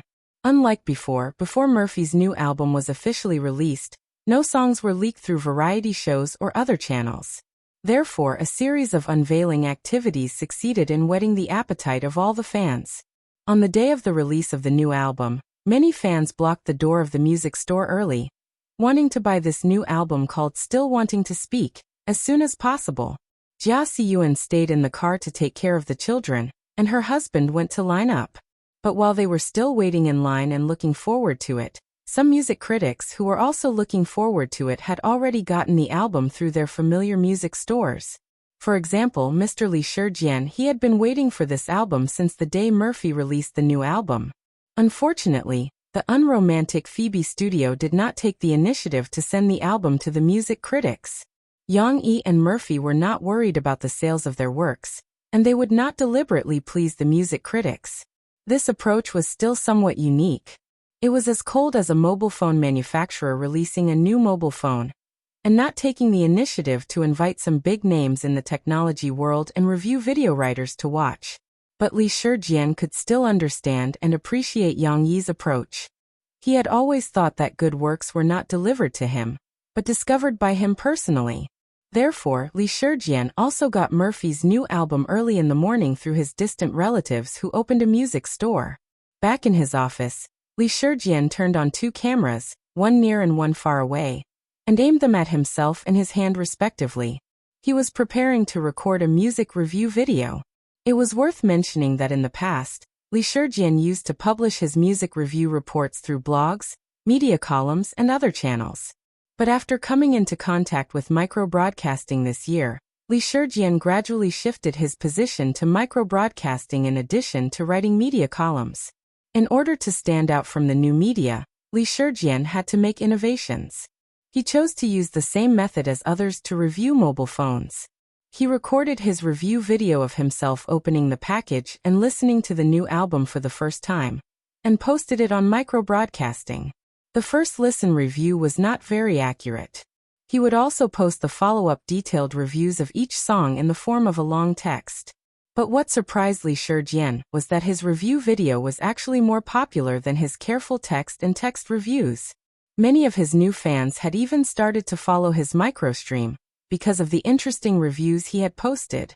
Since this was the case, Li Shijian, who had always been more serious, focused more on the first listen review. He tried to be impartial and not as rough as the initial review. At the same time, in the editing of the video, he tried his best to cut out the redundant parts to ensure that the video was perfect, so that fans could find their favorite songs through his review videos. What Li Shijian didn't know was that if it wasn't for the fact that live streaming websites were not popular yet, his entire review process could have been broadcasted live, and there would be more people watching. In the information age, time was of the essence. Li Shijian was also competing with the other music critics in terms of speed. He adjusted the camera, lights, headphones and other equipment, and then officially began the recording. First, everyone's most favorite part, opening the package. Li Shijian's slender fingers, which could play the piano, scratched the air under the close-up camera. He looked very excited. Then his hand reached out to the plastic film on the album. There was a saying in the mobile phone review industry: tearing the film feels better than XXX. This saying was a bit vulgar, but it was not coarse. The moment the film was torn, the film was taken away from the surface of the object. With a flick of his hand, it felt very wonderful. Many fans also liked to watch Li Shijian tear the film, even if it was only for a few seconds. It can be seen that Phoebe Studio put a lot of effort into the packaging of the album. I really like their minimalistic packaging style. They used a black matte material, and the surface is very simple. The information given is only the album title, Murphy's name, and a print of her back under a street lamp in the snow. They did not use Murphy's photo for publicity. This also reflects their strong confidence in this album. Li Shijian gently rotated and displayed the opened record case under the close-up camera. He recorded it from the front to the back. To be honest, the design style of this album is very unique. It is not like a record, but more like a work of art. But I really like it. With this design and this print, I think the value of this album has exceeded its selling price. Li Shijian was full of praise. He finally opened the shell, pointed to some information recorded on the main page, and joked, "It seems that I was right." This picture was drawn by Yang Yi. He is not only a musician, but also an artist who is delayed by music. Of course, this was a music album. Li Shijian only gave a brief introduction, and soon entered the more important song listening session. He put the album into the professional playback equipment on the other side of his desk, and then put on the headphones. Now let's listen to the song. Again, the video here will not play any original sound. If you want to listen to the music of this album, you can go to the physical store or the Sahara Online Mall to buy Murphy's new album, Want to Say Something? Of course, friends who have already bought it can put on your headphones, listen to the song first, and then read my review. The first song of Want to Say Something was He Doesn't Love Me, which Yang Yi first gave to Murphy to try out. Li Shijian closed his eyes and listened, but he couldn't help but twitch his eyelids and comment on the microphone. There is no doubt that this is a sad love song from the title of the song. The piano prelude at the beginning is very soft and slow, but it reminds me of another famous song by Murphy, Listen to the Sea. The beginning is also very slow, but there is a force gathering.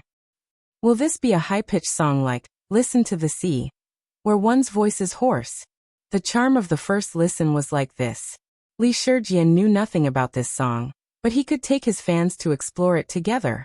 Soon, Li Shijian overturned his judgment, because he found that although the lyrics of this song expressed the emotion of heart-wrenching, it was not a high-pitched song. Friends, I must give this song a 5-star recommendation. After listening, Li Shijian said with emotion, "Let's make a conclusion. Why do I highly recommend this song? Not only because the song itself is excellent and can hit your emotional weakness, but also because of Mo Fei's voice. I want to use the word emotional to describe it. Clarity and cleanliness were the quality of her voice. She was born with this quality. But what was rare was that Mo Fei showed her emotional side in the emotional interpretation of this song. She didn't show enough sadness or heart-wrenching. In fact, I think the lyrics of this song are already heart-wrenching, but Murphy sang it freely. She can let you feel her sadness, but also let you feel her reason. It seems that she is on the verge of losing control, but she doesn't step into the abyss. This kind of emotional voice is very comfortable to listen to, and it is easy to resonate. Li Shijian said a lot excitedly. Friends who haven't heard the song may not be able to feel it personally, but I still suggest that everyone listen to it. I believe that you will feel the same as me. After calming down, Li Shijian said with emotion, I didn't expect that the first song could let me easily give a 5-star rating. Yang Yi's lyrics and music and Murphy's wonderful interpretation are really a match made in heaven. I am also looking forward to the next 12 songs. Yes, 12 songs, 2 of which are repeated. It is said that there are 2 versions in Mandarin and Cantonese.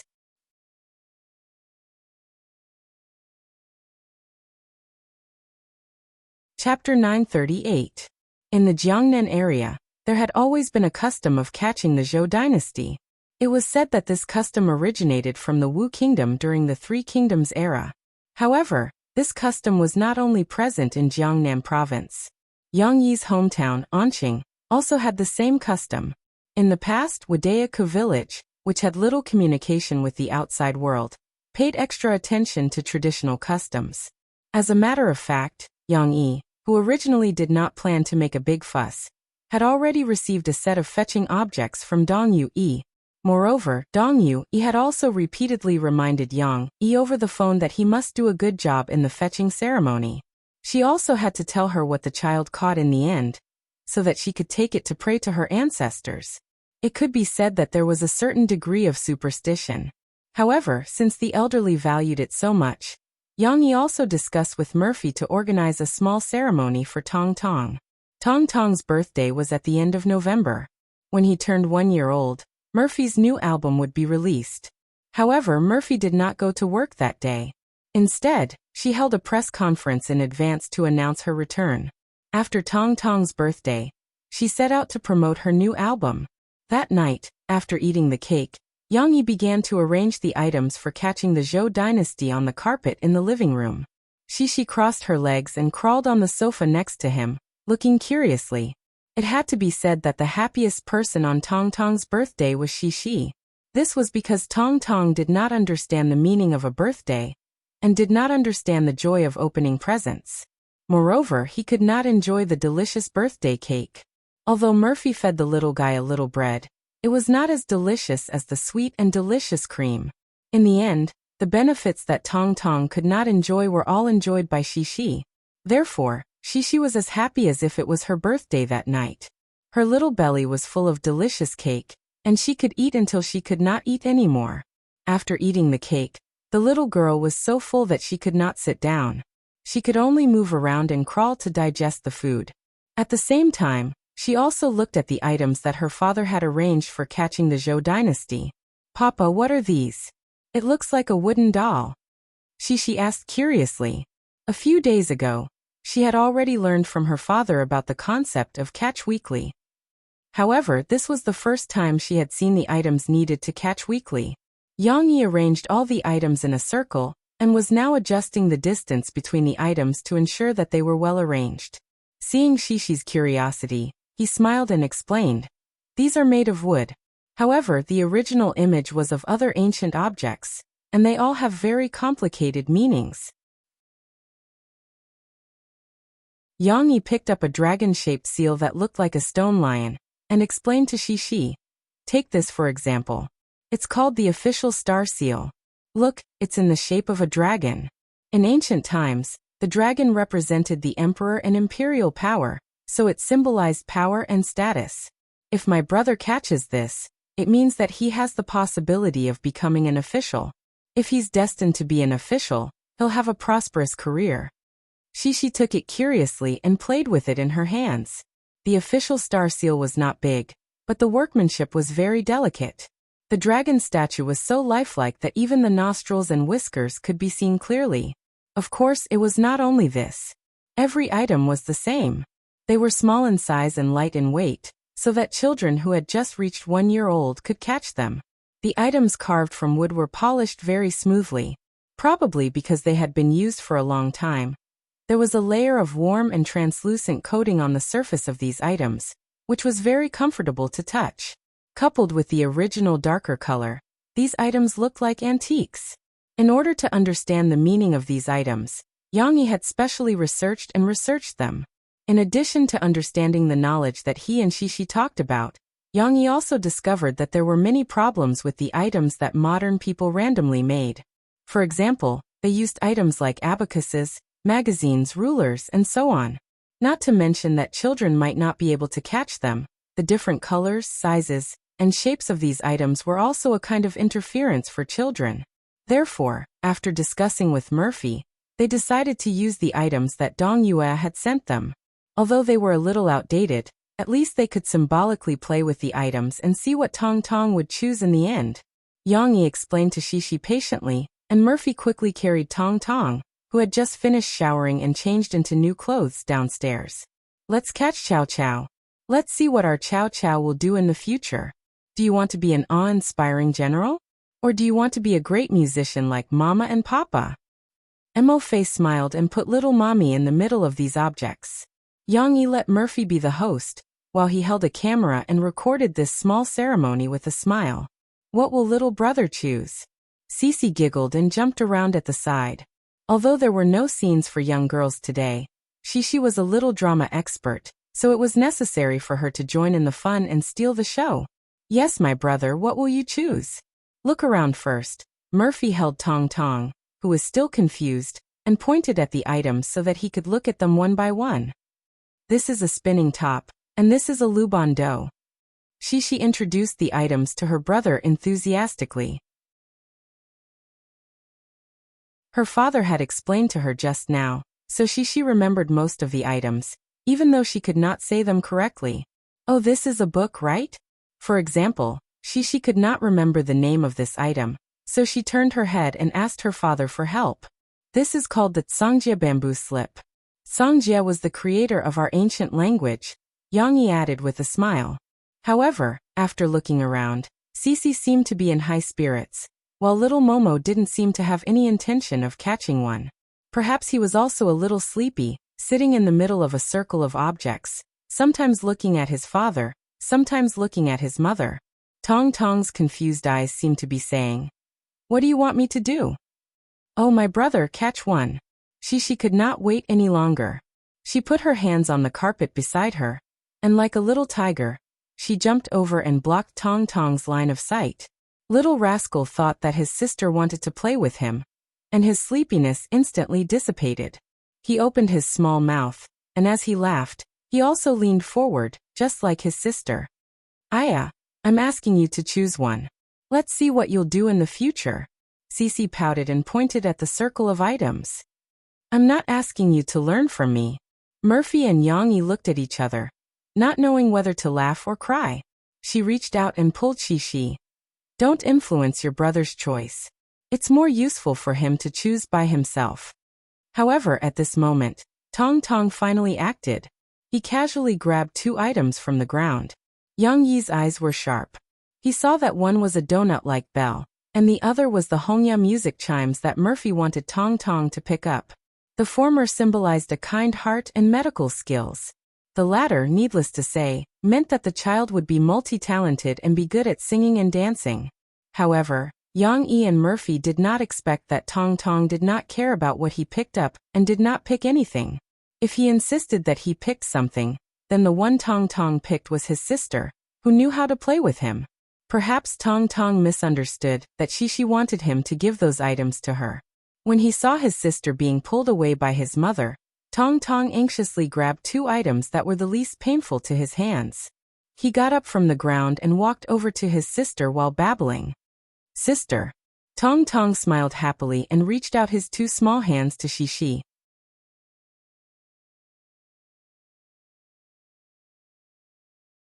Chapter 939. Tong Tong gave his chosen gift to his sister. Shishi took it in a daze, unable to react. This scene fell into the eyes of Yang Yi and Murphy, and it became their laughing point for the whole night. However, Because little Momo was still too young, he couldn't understand the deeper meaning of birthdays.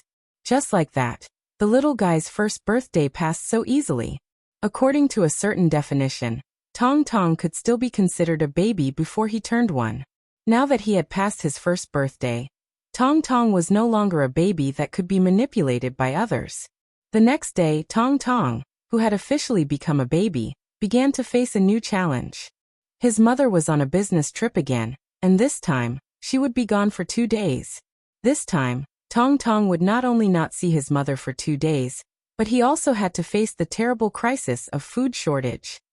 Of course, Murphy had just boarded a plane to Beijing, so Tong Tong did not know about this problem. The real difficult moment had yet to come. The little guy was still happily rolling around with the steamed stuffed buns. At the end of November, after a cold wave, the northern part of the country was covered in ice and snow. In the whole country, only Qionghai Island and Yazhou, the southernmost part of the country, were still as warm as summer. In this beautiful and warm tropical seaside city, there was a person who actually needed more warmth in her heart. Zhong Zhenjin, the emotional girl who had attended Murphy's concert. When Zhong Zhenjin attended Mo Fei's concert, she was still a third-year student at the Shanghai University of Technology. Now, 2 years had passed and Zhong Zhenjin had yet to graduate. However, she had gone to a better university in Yangcheng to pursue her master's degree.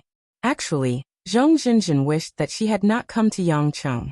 It was not that she did not like Yangcheng, but if she had stayed in Shanghai, she would not have met her boyfriend who had just broken up with her. She would not have had such a great time in love, and would not have been tortured badly when breaking up with him. She had avoided the bustling Singles' Day, but she did not wait until the 31st of December, when they had agreed to spend the New Year's Eve together half a year ago. Let's not talk about the past anymore. Right now, Zhong Zhenjin just wanted to heal herself. Chu Fangfang, her old best friend for so many years, had recommended her to come to Yazhou, a beautiful city with summer-like seasons. Unfortunately, Chu Fangfang was also studying for a master's degree, and she was busy with an experimental project with her supervisor, so she didn't have time to accompany her. However, it was fine to play alone. During the day, Zhong Zhenjin wore a swimsuit and went to the beach to step on the waves. At night, she wandered around various food stalls. The simple and comfortable time in Qionghai gradually made her forget the unforgettable time when they broke up. Of course, if she did not use micro-broadcasting, this healing journey would have been perfect. However, after returning to the hotel at night, Zhong Zhenjin, who was a little bored, still turned on the micro-broadcasting. A song that sad people shouldn't listen to? Seeing this opening sentence, Zhong Zhenjin hesitated for a moment, but a person's field of vision was very wide. Even if she was still hesitating whether to continue watching or not, she had already glanced at the content of the micro-broadcasting. Li Shijian was a music critic that Zhong Zhenjin was more interested in. Zhong Zhenjin did not expect that when he introduced Murphy's new album, he would first advise people who were in a state of emotional distress not to listen to Murphy's new songs. Is he talking about Murphy? She released a new album? Zhong Zhenjin was stunned for a moment and stared blankly at the micro-broadcasting. She used to be a hardcore fan of Murphy and Yang Yi. However, after falling in love, she no longer paid attention to the entertainment gossip.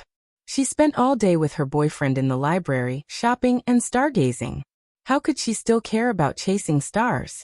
What's more, Murphy had not had any big news. Zhong Zhenjin did not know that her best friend Chu Fangfang had already lined up to buy Murphy's new album yesterday. But because of the song category of the album, Chu Fangfang did not dare to tell Zhong Zhenjin about it. A sad person shouldn't listen to songs, but why did Teacher Li give all the songs 5 stars? Zhong Zhenjin couldn't help but click on the video and watch Li Shijian's demo video. In the video, she couldn't hear Murphy's songs, but she could get a glimpse of them from Li Shijian's comments and the names of the songs. 1. He doesn't love me. 2. I'm blown by the cold wind for you. 3. If this is love, this album is very sad. Zhong Zhenjin's rational mind told her, listen to Teacher Li's advice. Don't make yourself unhappy during the healing stage. But her emotional mind said, how can you not support Murphy's new album? Abuse it, abuse it. After listening to it, just cry to your heart's content. Zhong Zhenjin was really an emotional girl. So, regardless of whether it was worth it or not, she resolutely logged on to a music website and bought and downloaded all the songs in Murphy's new album in the form of singles. She wanted to listen to the songs one by one. There was no single loop. The album had 13 songs, 2 of which had the same name, but were in Mandarin and Cantonese. Zhong Zhenjin sat on the balcony of the hotel room, looked at the silent night, and listened silently. In Murphy's different styles of singing, under Zhong Zhenjin's calm appearance, her mood was like a roller coaster, rising and falling.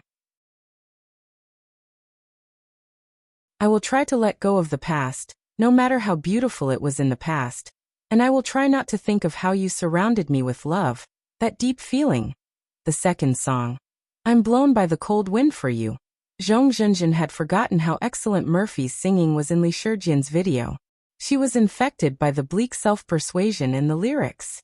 In the early days of breaking up, didn't she also think of the scene of them sticking together every day when they were passionately in love? If she could really let go, how could she be trapped by love? How could she painfully need to escape from that city in order to heal? The third song was If This Is Love. This song completely ignited the sadness in her heart. It turns out that the last kiss was so cold. You can only tacitly accept that I'm going to be cut off and watch you leave. She suddenly felt that the lyrics were all about her. The appearance of another girl made him feel unfaithful, although they didn't fall out in the end, and there was no melodramatic catching the adulterer, and they just negotiated calmly. He made a decision, and she could only fulfill it. Is this love? No, it's not. She didn't want to fulfill it. She didn't want blessings. Why didn't you choose me? Zhong Zhenjin hugged her knees and curled up on the sofa on the balcony. She suddenly felt so wronged and her heart was so cold. If the third song made Zhong Zhenjin's mood a little hysterical, and she even wanted to find that person and question him, then the fourth song, with its calm melody and calm lyrics, made her state of mind return to the peace before listening to the song. Hey, I really miss you. Outside the window, it's starting to rain again. My eyes are dry, and I feel like crying. Peace didn't mean that she wasn't sad. Outside the balcony, the night was quiet and it wasn't raining, but when she heard this, she couldn't help but shed 2 lines of hot tears. In fact, she also knew that everything in the past couldn't be returned, but she still couldn't walk out of it. Just like the lyrics, she understood that if it weren't for you, there would be no past, I wouldn't be sad, or if it wasn't for that experience, what's the pity? But after losing love, she completely couldn't find her previous way of life and couldn't find her free and easy self. If it weren't for him, she would have already lost herself. Even though she didn't want to love anymore, Zhong Zhenjin still wanted to know. Do you miss you like I do? Maybe not.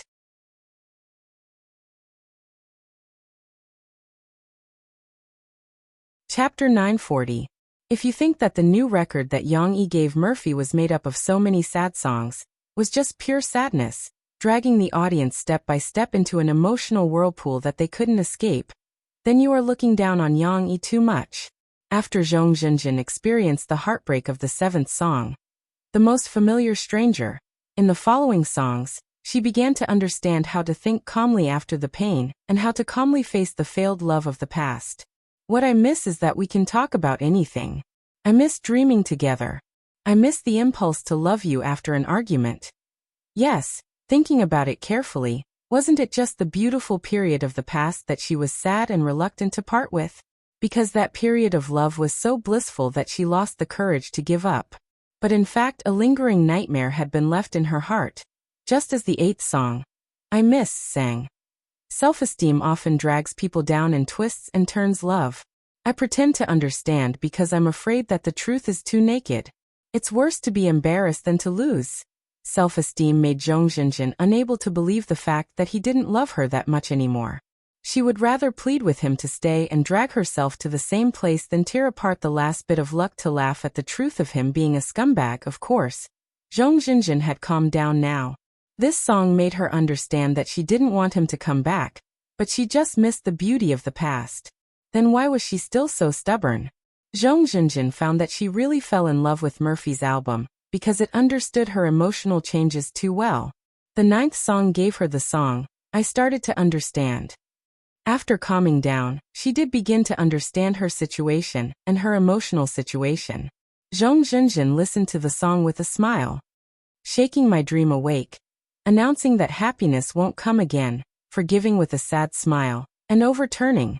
Sometimes, she was still dreaming of the past. Even when she was feeling sorry for herself, she was thinking about how beautiful he and she would have been if that girl hadn't appeared. But now it was time to wake up from the dream. Happiness wouldn't come again. Shouldn't her past be overturned? Zhong Zhenjin really liked the lyrics of this song, especially the line, "Yesterday was still good, but tomorrow is yours." I'm starting to understand happiness is a choice. Especially after Murphy's lazy moans. Ah, yay yay yay. The corners of Zhong Zhenjin's mouth couldn't help but curl up slightly as she thought to herself. Isn't this how it should be? Why do I still have to face it while weeping endlessly? Why don't I look ahead? Leave the past to yesterday and leave tomorrow to yourself. Isn't it good to choose happiness? The 10th song was a Cantonese song. Although Zhong Zhenjin had been a graduate student in Yangqing for more than a year, she still didn't know much about Cantonese. She could only listen to the lyrics of this song. However, just like how Murphy sang this song with a brisk rhythm and a gentle voice, although this song sang about the nostalgia after breaking up, it didn't have the lingering feeling of breaking up. Zhong Zhenjin read the free and easy taste in this song. Wasn't that right?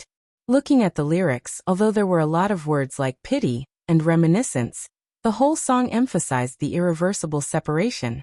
It was as if someone wanted to stay, and someone wanted to go far away. It was a free and easy farewell. Now the deep gaze engraved the beauty of you and me in the memory. There was no need for romance. Zhong Zhenjin didn't know if her interpretation was right. Anyway, she felt that Murphy, who sang this song, was really free and easy. Moreover, she also liked the classical charm of the song's lyrics. Although it still couldn't get rid of the shackles of the vernacular, it always gave people a kind of elegant and fresh temperament. With such lyrics, how could people be willing to immerse themselves in the sadness of the past? If it wasn't a Cantonese song, Zhong Zhenjin would think that this song was the best out of the first 10 songs she listened to. Of course, even if it was a Cantonese song, Zhong Zhenjin still felt that this song was the best Cantonese song she had ever heard. Mo Fei's singing was so good. Then again, Zhong Zhenjin listened to so many songs in the beginning. There were still 2 songs that she hadn't listened to yet. She also chose her favorite song. It was none other than the 7th song, The Most Familiar Stranger. Maybe it was because of the abuse? Let's not go too far. Zhong Zhenjin began to listen to the 11th song. What surprised her was that this song, Say Goodbye Properly, was a duet between a man and a woman. What made Zhong Zhenjin feel very strange was that this song was a duet between Yang Yi and Murphy. Was it strange for Yang Yi and Murphy to duet? Of course not. If it wasn't for Yang Yi, Zhong Zhenjin couldn't think of which male singer Murphy would choose to duet with. Could it be because this song wasn't good? No, Yang Yi and Mo Fei's singing of this song was too beautiful. Whether it was Yang Yi being the lead singer and Murphy harmonizing, or Murphy being the lead singer and Yang Yi harmonizing, the two's cooperation was so perfect that it could be said to be seamless. Moreover, the two were really top experts in singing. When the harmonizing harmonies were combined, it gave people goosebumps. That refreshing feeling was like drinking a big mouthful of ice-cold soda during the hottest days of summer. Especially the lyrics, which were very interesting. The harmonizing lyrics echoed the main tone, just like the duet of a Xiangxi love song. Let me give you 2 interesting examples. For example, Yang Yi sang, When Love is Too Deep and Fate is Too Shallow. And Murphy sang, When You Leave My World. Then Yang Yi sang, At Least Say Goodbye Properly. And Murphy sang, How to Say Goodbye Properly. The rhyming traces were not strong, and even many of the ending words were the same. However, the meaning of the lyrics was not randomly pieced together. Each sentence corresponded to the other. This way, the meaning could be linked together, and the lyrics sounded more interesting. But what Zhong Zhenjin found strange was that this song was written about being reluctant to part, but still wanting to break up. For example, I always thought that true love could last forever. Didn't this mean can't last forever? Did it mean that they still wanted to break up? Of course, the title of the song, Say Goodbye Properly, also meant to part on good terms. But why did Jung Jinjin feel that she was a little flustered when Yang Yi and Murphy sang this song? Could it be that there's something wrong with your relationship? Jung Jinjin's heart was in a mess. One had to know that Yang Yi and Murphy's love, from the beginning, was not recognized. Later, it became a story. They had become the role models of the entertainment industry, and also became the look of love in the hearts of fans. If they broke up, Zhong Jinjin would really not be willing to believe in love anymore. She did not care to listen to the last song, and hurriedly turned on Yang Yi and Murphy's micro-broadcast.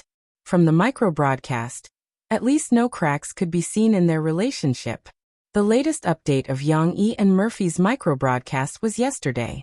Yang Yi's micro-broadcast was a little too serious. This guy actually wrote a long article to introduce the customs of their hometown, as if he had become the cultural ambassador of Inying province. Murphy was much more interesting. She snatched Yang Yi's video and took a screenshot of Tong Tong's back as he walked toward his sister with something. She told the fans about the little guy's love for his sister. In fact, whether it was Yang Yi's serious micro-broadcast or Murphy's short story, their micro-broadcast was full of life fun, not like stars at all. Who had ever seen a singer who did not post any micro-broadcast promotion when his new album was released, but routinely showed off his baby? But Zhong Jinjin was still relieved. She smiled slightly. From Yang Yi and Murphy's micro-broadcast, she read that they were still in a good relationship. You have to be good and continue to love. With your happy appearance, I am still willing to believe in the beauty of love. Zhong Jinjin sighed faintly and blessed them in her heart. She did not have time to look at the comments below for the time being. With a swipe of her finger, she switched back to the interface of the music player. She still had one last song to listen to. Later, perhaps, after knowing how to properly say goodbye, she really did need to cry to her heart's content again. Later, I finally understood in my tears that some people, once missed, will never come back again. Tomorrow, start a new journey in life.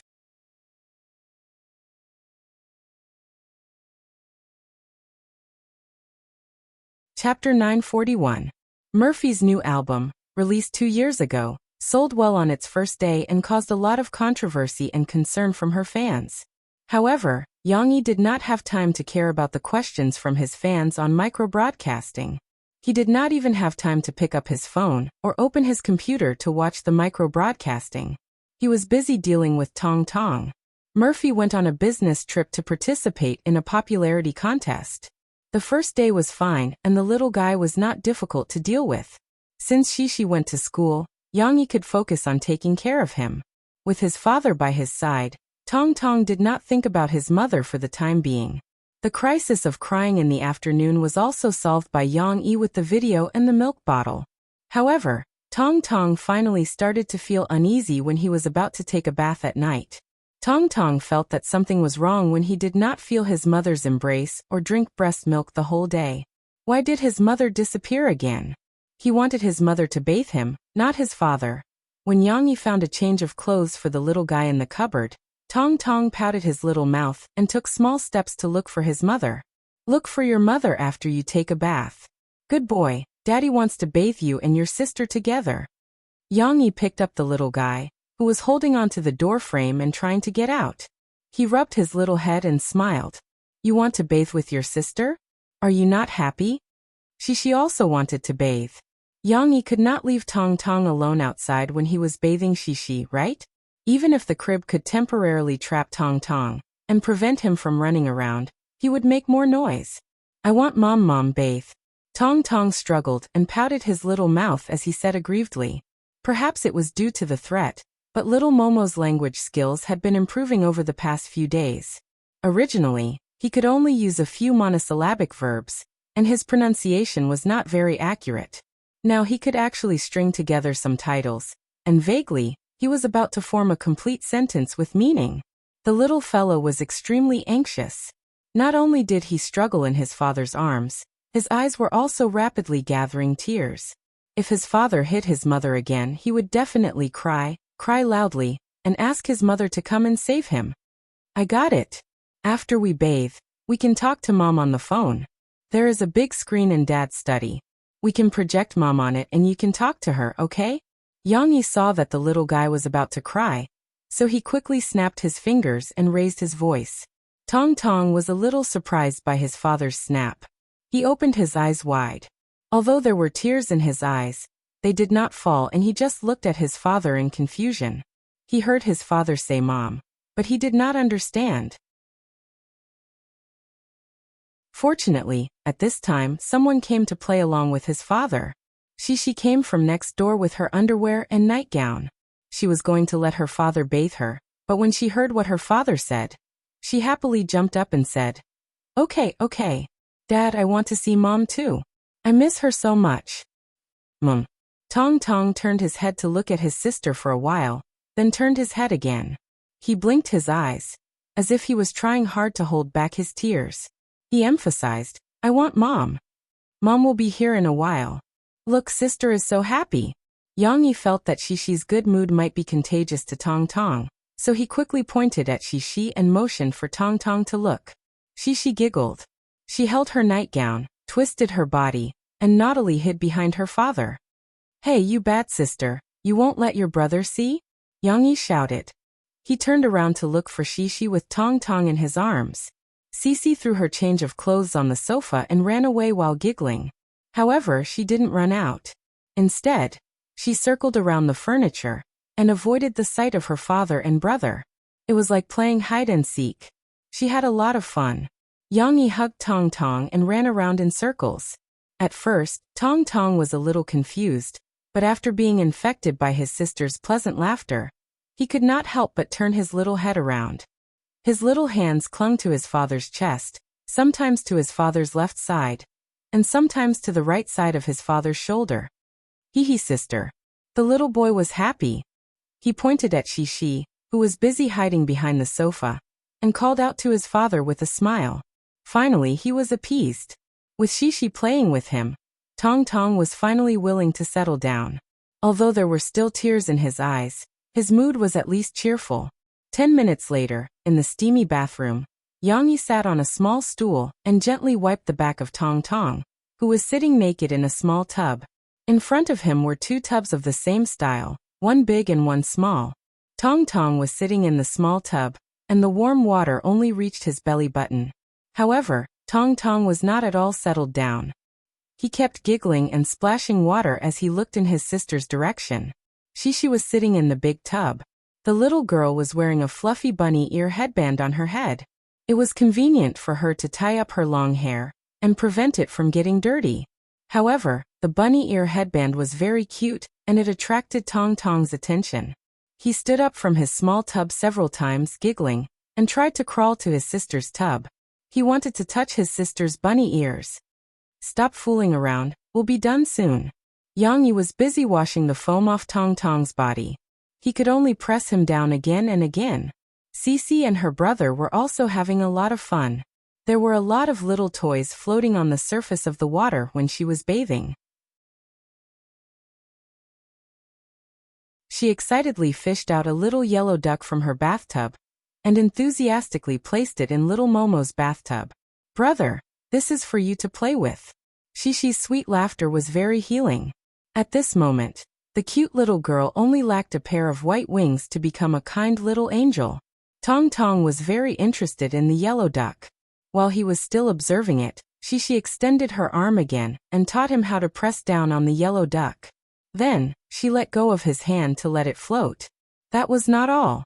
Yang-yi opened the drainage hole of the small bathtub, drained the foamy dirty water, and replaced it with clean hot water for little Momo.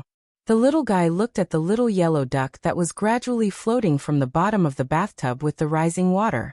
He was so excited that he laughed and danced with joy. It was needless to say how happy he was. Hee, Papa, little brother is so fun. On the side, Sisi was also amused by her younger brother. She turned her head with a smile and pointed at little Momo as she yelled at her father. If Yang-yi hadn't been afraid that the siblings would catch a cold and quickly wash them clean, Shishi and Tong Tong would have been playing in the water for the whole night. Finally, after the bath, Yang-yi carried Tong Tong and Shishi, who were wrapped in bath towels, on his shoulders. He rushed out of the bathroom as if he was fighting a war, and threw them on the big bed. The wind-like speed, the feeling of being carried while running, and the fact that they were looking at each other through their father's neck made Cece and little Swanee burst into laughter. Along the way, countless joyful laughter could be heard. However, little Fuchin was a little naughty. His father had just left him on the bed, and turned around to get clothes for him to wear. He couldn't wait to break free from the bath towel, and get up from the bed with his butt naked. Hee hee hee hee. The little guy seemed to be competing to see who could get up faster. He stepped on the bed naked and kept giggling at his sister.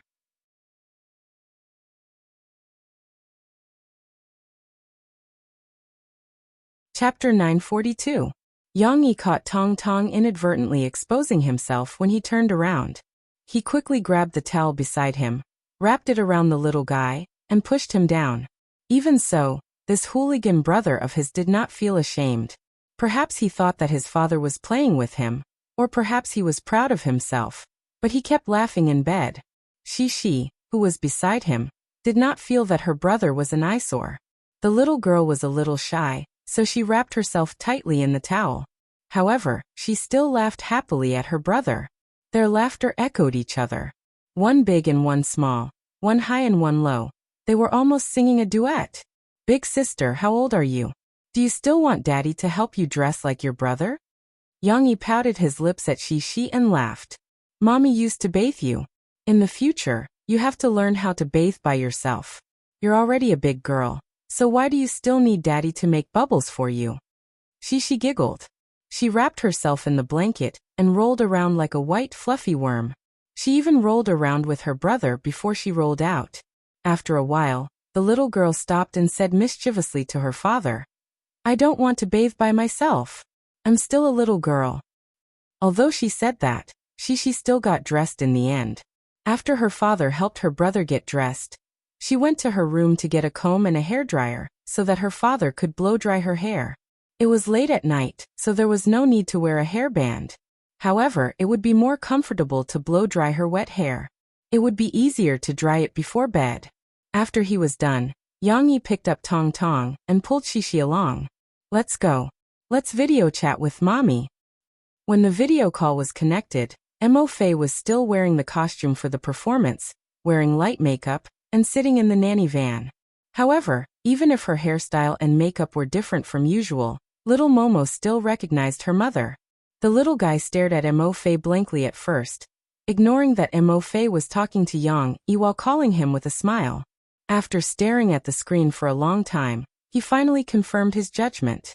He turned his little head, held the milk bottle that he had been drinking happily just now with one hand, and pointed the other to the big screen, and said to his father in surprise, Mama! The little guy seemed to be telling his father, Look, Mom is here too. Yang Yi was asking about Murphy's situation. As expected, Murphy won the competition today. However, after the show ended, she still accepted an interview with the reporters under Mo Xiaojuan's arrangement, so it was a little late. I've already eaten, but I'm a little tired. I'm going to take a shower and rest. Murphy complained to Yang Yi about her hard work. There's another show tomorrow, so I have to go to Shanghai early in the morning. Actually, I'm used to this kind of life, but I've gotten used to it in the past 2 years, so I suddenly feel a little tired. Previously, his mother only appeared on the TV in the living room. Why was she here now? Moreover, she looked a little different. Tong Tong couldn't figure it out, but he didn't think too much about it. After expressing his surprise to his father, Tong Tong, who missed his mother very much, happily chatted with his mother. He didn't care if his mother was talking to him or his father. Anyway, he treated it as if she was talking to him and responded to her questions. Of course, it was mainly Murphy who asked him questions. The little guy babbled and responded in Martian language that no one could understand. He probably didn't know what he was saying either, so he was dancing with joy in his chair. Murphy had no choice but to ask Tong Tong a few times and respond to her mother's words while continuing to ask about the children's situation today. He was very obedient in the afternoon and evening. The trick he used last time was very effective. Yang Yi smiled and said, However, I still want to praise Shi. Yang Yi pulled Shi, who was originally just watching from the side, to the center of the camera and said to Murphy with a smile, "Just now, when I wanted to give them a bath, Mommy was unwilling and insisted that you do it for him. Fortunately, it was she who made your brother happy. Otherwise, Dad really didn't know how to deal with this situation." She leaned in her father's arms and smiled happily. She blinked her big eyes and waited expectantly for her mother's praise. "Really? It seems that my brother still likes his sister very much." Murphy, of course, was not stingy with her praise. She praised Shishi. Before Mom went on the business trip, she told Shishi that you should be obedient and help Papa take good care of your brother. "I didn't expect you to really do it." "Very good, Mom is very happy." Murphy was more than just praising. She was more direct and said with a smile, "Since you have done so well, Mom still needs to reward you. What gift do you want? Mom will bring it back to you when she comes home." I want that little sheep doll." Shishi's eyes lit up. She jumped out of her father's arms happily and said happily, "Mom, are you coming back tomorrow?" "What little sheep doll?" Murphy forgot that Yang Yi had told her about the little sheep camel doll. She asked with some doubt, "I won't be back tomorrow, but I should be back in the morning of the day after tomorrow. It's just that you're in class, so it doesn't matter. At noon, I'll ask Papa to pick you up and we'll eat outside together." "Little sheep doll, it's little sheep doll." She pouted her small mouth, not knowing how to explain. "Dad will buy you a little sheep doll when the time comes. Don't you already have some gold coins? It's enough to exchange. This time, Mom will give you a reward. How about you let Mom give you the championship trophy she got today?" Yang Yi rubbed Shishi's small head and said with a smile, "Just like the little red flower, you should put a trophy on your bookshelf to encourage yourself. In the future, you can be like Mom and work hard to win awards." In fact, Shishi didn't care too much about a little sheep doll. Now that she had a layer of gold coins in her small treasure chest, the rich Shishi could ask her father for a little sheep doll at any time. Therefore, she wasn't as anxious as she was at the beginning. Thinking about it carefully, it seemed that the trophy that her father mentioned was pretty good too. Shishi had seen the trophy that her mother had won before, and she was very envious of it. As Shishi grew up, she gradually felt that this trophy was more beautiful than the little red flower. "Okay then, I want Mom's trophy." Shishi nodded straightforwardly. However, at this time, Tong Tong noticed that his mother had been chatting with his father and sister. He let go of the milk bottle that he was drinking and cried out with jealousy, protesting. Okay, Mama's talking to you." Murphy quickly diverted her attention. However, at this time, Murphy had also returned to the hotel. As she had to pass through the reporters on her way back, she stopped and waited until she was back in her hotel room before she hurriedly started a video call. At this time, in Jiangqing, Tong Tong had already cried because he couldn't see his mother. Although he didn't cry too intensely, Murphy's heart ached when she saw her son's tear-stained eyelashes. Murphy loved her son dearly and couldn't bear to see him cry. Therefore, she kept the video call on and chatted with Tong Tong until he was sleepy and fell asleep in his father's arms while looking at his mother's image. Yang Yi carried Tong Tong upstairs to sleep. Then he took out his phone and reported the situation to Murphy. "Okay, you should go take a shower and rest. You haven't changed your clothes yet," Yang Yi said worriedly. "But I haven't chatted with you yet." Murphy's voice became gentle when she saw that her daughter and son were no longer causing trouble. She muttered to Yang Yi, "You don't have to accompany me. My heart aches for you.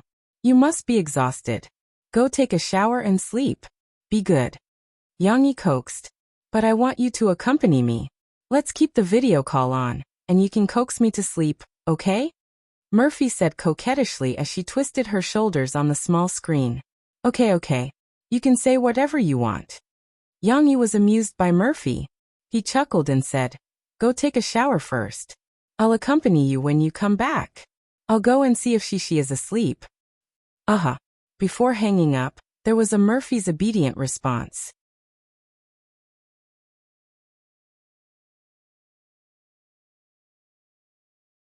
Chapter 943.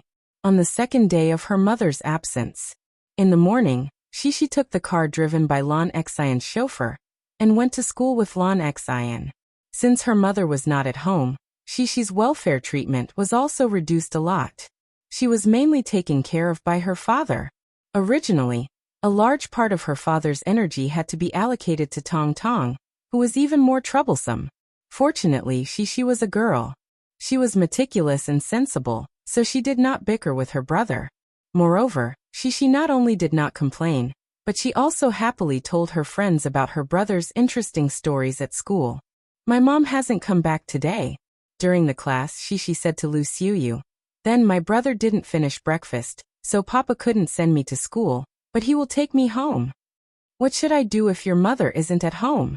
I'm not afraid when my father is on a business trip. If my mother isn't at home, I can only eat noodles with my father. Lu Xiaoyu was worried about her friend, but she was obviously a little forgetful. No. My papa can cook. Moreover, my mom doesn't know how to cook hee. Shishi said proudly. Oh right. Your father can cook delicious food. Lu Xiaoyu just remembered. By the way, little you, or let me tell you, you also want your papa and mom to give you a younger brother. My younger brother is super fun.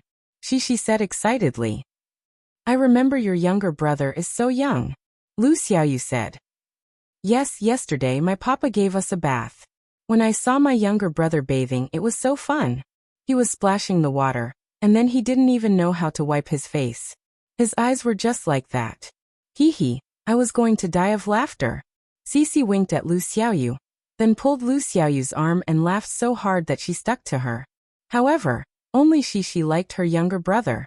After the third class, Chen Shiyun, who came to visit Shishi's praise of her younger brother, shouted, Don't like your younger brother, Shishi. Let me tell you, your younger brother is very annoying. Shishi was a little confused by Chen Shiyun's big reaction.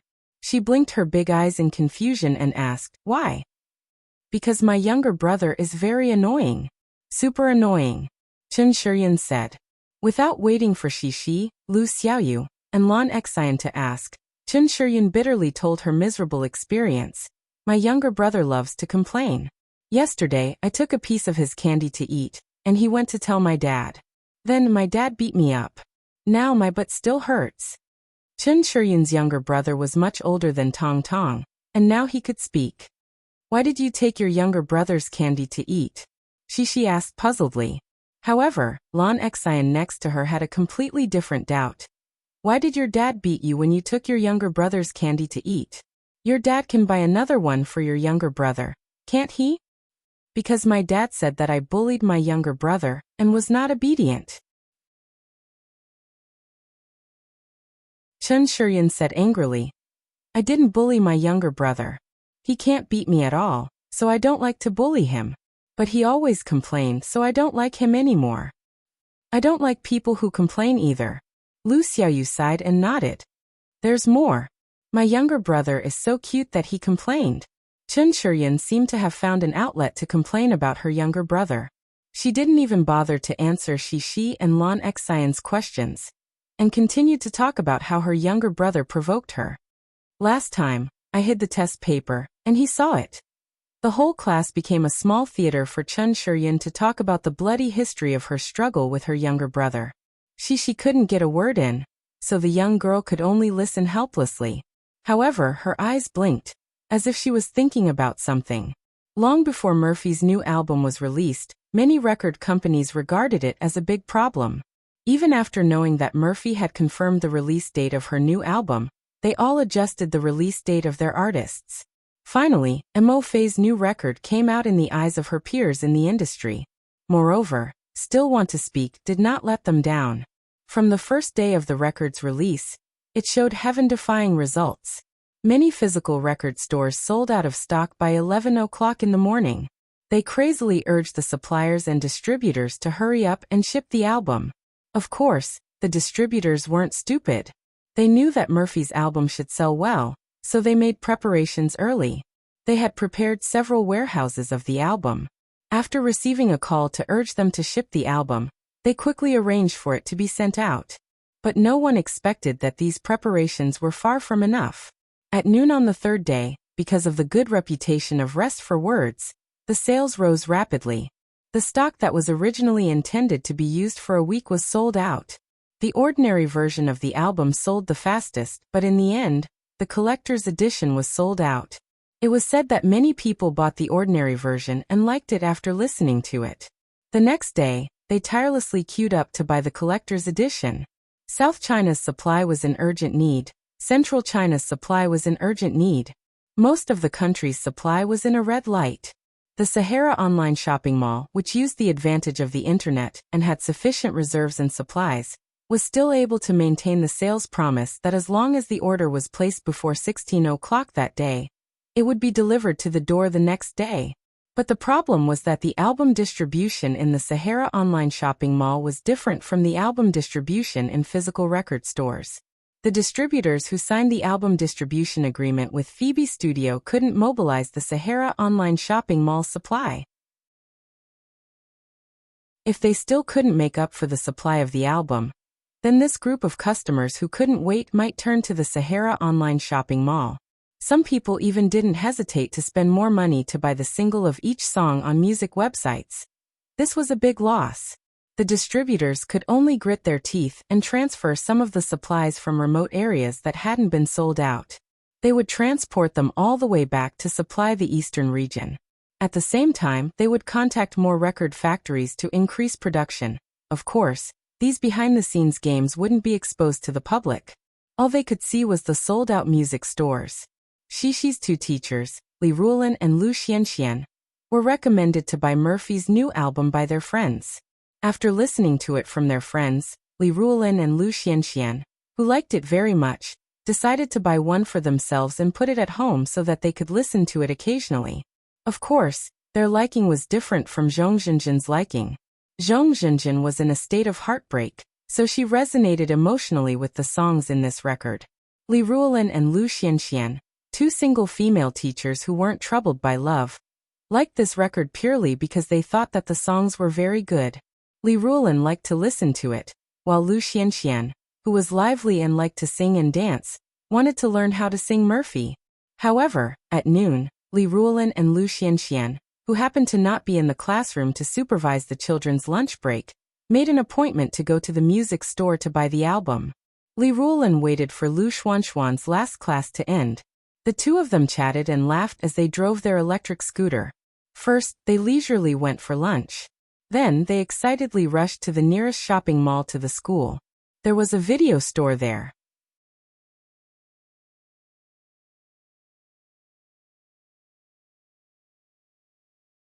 Chapter 944. What? It sold out? When Li Ruolin and Lu Xianxian came to the music store, they were not surprised to hear such news. Lu Xianxian was shocked. She turned to Li Ruolin and said, "Forget it. If it's not available, we can only go to other stores to buy it. I know there's a music store in the cinema next door." However, the boss kindly told them, "There's no music store there. It's useless for you to go there. Moreover, let alone next door, even in the whole Jiang city, you can't find any music store with stock." "No way." Lu Xianxian looked at the boss suspiciously. "You're not lying to us, are you? You have to be honest when doing business, boss." "Why would I lie to you? Beauty, there's really no more. If you don't believe me, you can check online. Many places in the country were sold out yesterday." The boss complained. Li Ruolin tugged at Lu Xianxian. She was worried that her best friend would anger her boss, so she quickly said, "Boss, how about this? When will the goods arrive? Can we register our phone numbers and leave a copy for us?" The boss smiled and took out a thick book. He opened it, and there were several pages of Mom's phone number and name. He pointed to it and said to Li Ruolin, "Of course you can register it. If the goods arrive, we'll inform you. However, Beauty, to tell you the truth, there are too many people waiting for Murphy's new album. Even if you register it, it'll probably be your turn next week." No matter what, they still had to register it. Li Ruolin and Lu Xianxian walked out in a daze. They rode their electric scooters and walked slowly to the school. Along the way, Lu Xianxian sat in the back and didn't speak. Li Ruolin thought that she was disappointed and in a bad mood. She was thinking about how to comfort her. However, Lu Xianxian suddenly shouted in surprise, "It's true. The internet said that many places were sold out yesterday. Now Murphy's album sales have exceeded 6 million. If it wasn't for the lack of stock, Murphy's album sales may exceed 20 million in less than a week and get the title of Platinum Album. She was looking at her phone. Lee Ruolin smiled and said, "It seems that this record is really good. Look, everyone is in a hurry to buy it. The suppliers didn't expect it to sell so well." Lu Xianxian, on the other hand, was not very interested in this result. She wanted to buy a record. "Lon Lon, I say, you're not qualified to be a form teacher." Lu Xianxian poked Lee Ruolin's shoulder and said, "Yang Ian Murphy's daughter is in your class. Don't you know how to ask her parents to help you get a record?" Lee Ruolin jumped in fright and said seriously, "If a teacher asks a student's parents for a bribe, he will be expelled from the school." "I'm not asking you to ask for a bribe. It's still the same as going to a music store. Can't we pay for it?" Lu Xianxian complained. "Why are you always so stubborn? Don't you know how to be flexible at all? Besides..." Lu Xianxian muttered, "I've heard that the other teachers have taken a lot of shopping cards and gift cards from their parents. As long as the parents don't say anything, how will the school know?" Lee Ruolin shook her head and said, "We definitely can't take other people's things.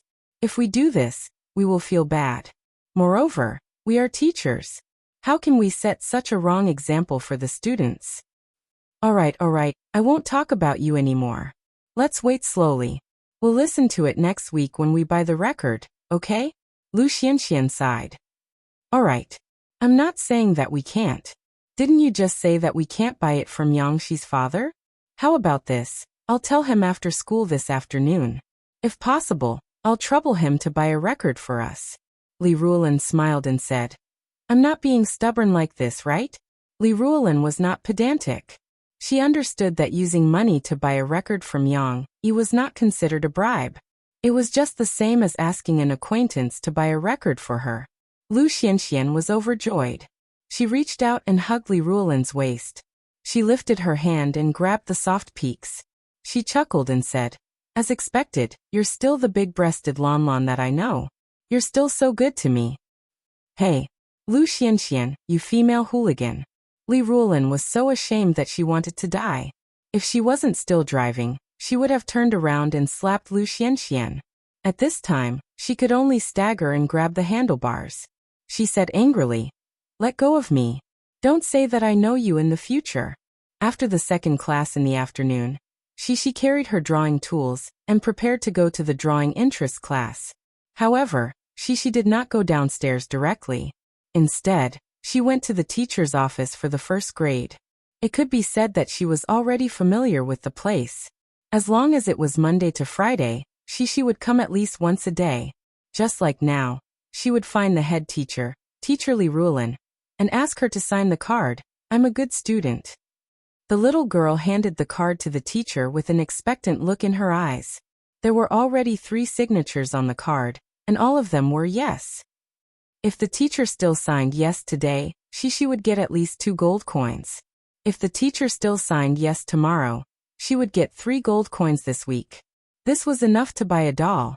However, when Lee Ruolin received the card, she was not in a hurry to write.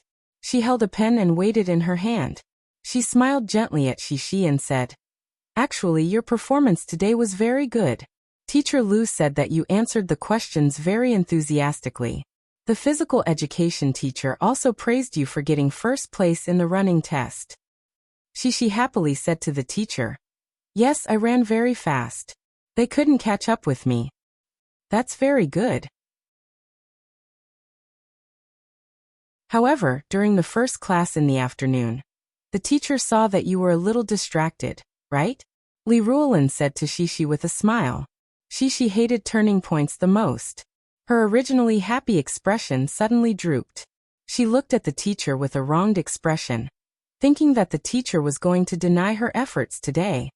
The teacher saw that you secretly looked out of the window for a while, and was distracted for a while. Lee Ruolin said gently, "However, your overall performance today was very good. During the afternoon class, the teacher asked you to come up and write. You wrote very neatly and listened very attentively. So, I think that I can give you the evaluation of a good student. After all, You just had class in the afternoon. Perhaps you just woke up and were not focused enough. However, I still hope that you will pay more attention in the future. During class, you can't be distracted. No matter how beautiful the scenery outside the window is, we have to wait until after class to enjoy it, okay? Li Ruolin asked gently. Li Ruolin did not deliberately let Shishi off because she had a favor to ask of her. It was because this problem was indeed very small. She felt that she should not erase Shishi's efforts for a day because of a small mistake. Didn't she see that Shishi was so sad now? As a teacher, Li Ruolin understood that by making Shishi nervous first, and then making her happy, it would be easier for her to remember this mistake and correct it in the future. She should not be too harsh on punishment, and make Shishi feel conflicted. Li Ruolin was right. Shishi was starting to feel sad, but she suddenly saw a glimmer of hope. She looked at Teacher Li in surprise and quickly nodded. She even looked at the pen in Teacher Li's hand eagerly. Before she saw the result, she was still very worried. Li Ruolin smiled as she signed her name and handed it to Shishi. When Shishi saw Teacher Li's name appear in the small circle of the word yes, she was relieved and smiled sweetly. Thank you, teacher. However, Shishi, who was about to turn around and go to class, was stopped by Li Ruolin. Yangshi. Shishi turned her little head in confusion. After the painting class this afternoon, can you wait for the teacher in the classroom? The teacher has something to say to your father. Li Ruolin saw Shishi's surprised and confused expression and quickly said, Don't worry, the teacher doesn't want to talk about you. You've been performing very well recently. The teacher has some personal matters to talk to your father about. Shishi nodded her little head in confusion.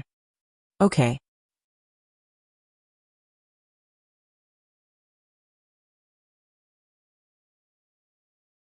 Chapter 945. Sometimes, what you think is difficult to do is just a piece of cake in the eyes of others, not even worth mentioning.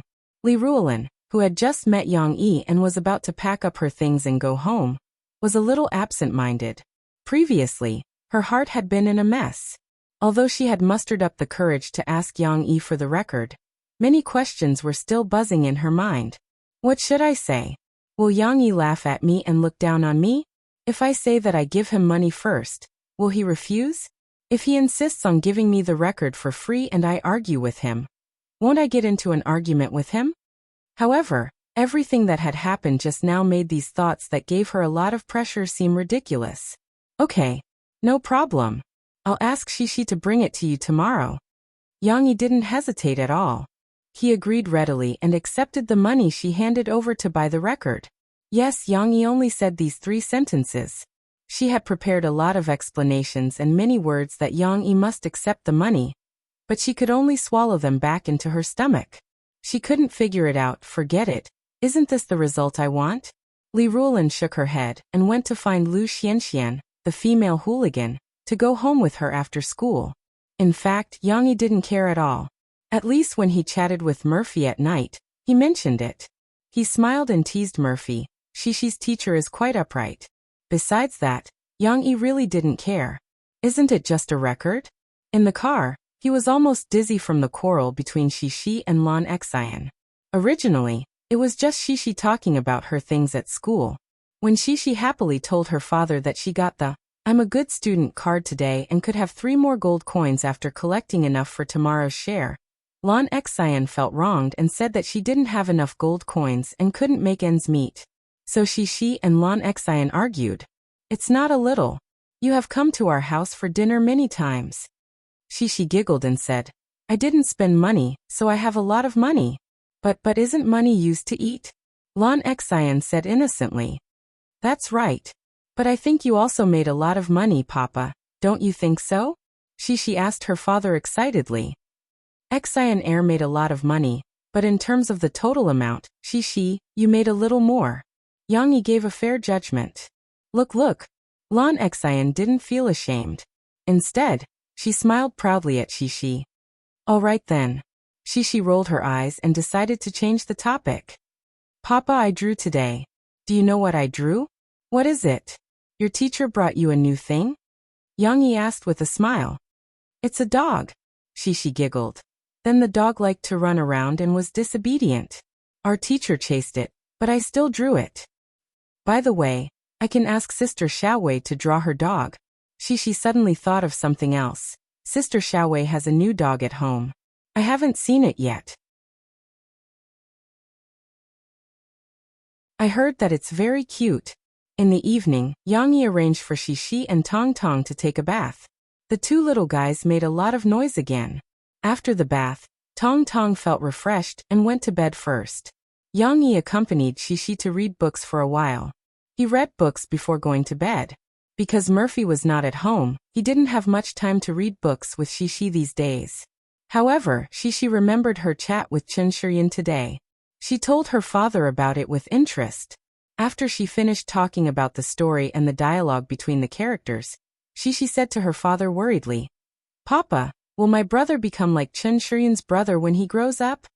Chen Shiyin said that you shouldn't like your brother. Are you affected by this sentence? Yang Yi asked with a smile. Cici nodded seriously and said, "That's right, I don't like people who complain either. If my brother likes to complain, then I don't like him either. But now I still like my brother because he's so fun." Behind them, Xi still had a reluctant expression on her face. It was as if her brother was going to disappear with time and never return. Then let's not let him develop the bad habit of complaining, Yang Yi said with a smile. You also said that you don't like to complain. We don't like people who like to complain and snitch, right? Xi nestled in her father's arms and nodded gently. She raised her little head and looked at her father's face expectantly. Of course, Yang Yi wanted to help dispel Xi's doubts. He patiently explained to Xi. Actually, the reason why Chen Shiyin's brother likes to complain so much is because of her parents' connivance. You can't tell Chen Shiyin what I said. Xi nodded obediently, pouted her little mouth and said, I won't tell her. This is the same principle as children who like to cry. You see, sometimes, when my brother cries and wants something, but we don't want to give it to him, we will sit on the side and do our own things. We will let him cry to his heart's content, but we won't indulge his little temper. So he understands that some things can't be changed by crying, right? Yang Yi said. Similarly, if Chen Shiyin's father likes to teach Chen Shiyin a lesson after hearing her younger brother snitching, it will make her younger brother feel that he can achieve his goal by snitching without paying a price. In that case, he will often use this method to bully his older sister. Yang Yi spread his hands. Then Chen Shiyin's brother is really too bad. Xi felt indignant for her little friend and said angrily, You can't say that. We can't think of a person as a bad person. We have to think of a problem from many angles, and also think of a solution from the root of the problem. Yang Yi said with a smile, Let's put ourselves in his shoes and think about it. If Dad were to encounter such a situation, and your brother grew up a little and knew how to complain, how do you think Dad would deal with this problem? Xi tilted her little head, thought carefully and curiously said, Ignore my brother? Just don't talk to him. How can that be? Yang Yi said with a smile. What if what your brother said is true? Although he is a tattletale, but what if what he said is something that you did wrong? Xi pouted her little mouth and unhappily said, I don't know. Dad has to investigate clearly first. If it's not your fault, then Dad will turn around and blame your brother. How can you frame your sister? This is wrong. Yang Yi pretended to be strict and said. Xi giggled. But if it's really your fault, Xi, then Dad will punish you. Yang Yi said. Ah. Xi's smile faded. Of course, not only will Dad punish you, but Dad will also punish your brother. For example, if Dad is Chen Shiyin's father, I will first beat Chen Shiyin, then beat her brother. Yang Yi found that when he used Chen Shiyin as an example, Xi's reaction would not be so big. Xi blinked her eyes in surprise and asked puzzledly, Why? Because even if what your brother said is right, Dad will not condone him tattletale. At this time, both of them will be punished. You are disobedient, eating your brother's candy, papa, spanking your butt. Then her brother. You are always tattletale, always tattletale. How incompetent does that make Dad? Can't Dad find out that your sister has done something wrong? Yang Yi laughed. Maybe because Yang Yi's words were funny, Xi could not help but giggle.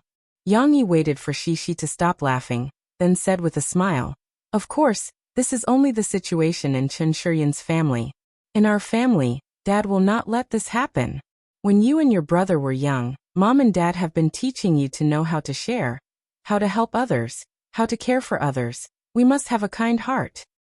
Your brother will grow up like you. We all love each other, and in life we should care for each other more, not fight against each other and tattletale. Don't you think so? Growing up in such a positive environment, you don't have to worry about your brother tattletale and become something you don't like. Yang Yi rubbed Shishi's little head and said softly, on the contrary, your brother will work hard to grow up and become powerful. He will say, sister used to protect me, but in the future, I will be like Superman, like a hero to protect sister. Why wouldn't big sister like such a younger brother? Yang Yi asked. Then I will always like my brother. I will also protect him, and I will always be older than him. Cece's mood became very happy. She twisted in her father's arms, turned her head back and forth, and giggled happily.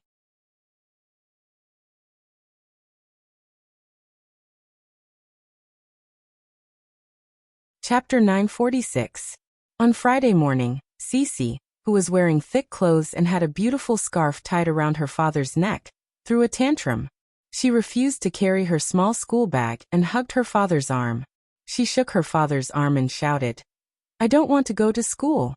Why was she, who had always liked to play with her friends at school, unwilling to go to school today? The little girl soon told the truth aggrievedly. Papa, I also want to pick up Mom. Yes, Murphy would come back to rest today. Speaking of which, she was quite capricious. If other people had an album like hers, they would want to run all kinds of shows and commercial performances every day, and get all the money they could earn, awards and honors. But Mo Fei and Yang Yi both put their families first, so they didn't have to worry about it. Work was necessary, and Murphy also needed to realize the value of her life. However, after marrying Yang Yi, she began to learn to find a balance between work and life. However, Murphy came back today, but Shishi still had to go to school. Although Murphy had comforted Shishi when she had a video call with her the day before yesterday, Shishi thought that her brother could go to pick up her mother, and her father would also go to the airport to pick up her mother, but she would go to school alone. Thinking of this, she didn't know how desolate it was. She forgot what her mother said and felt so sad that she didn't want to go to school. Fortunately, Yang Yi still had a way to deal with her. After Shishi finished complaining, he smiled gently and said, But if you don't go to school this morning, who will help us tell Teacher Lee that we will give her mother's album at noon? This change was mainly because Murphy knew about it last night.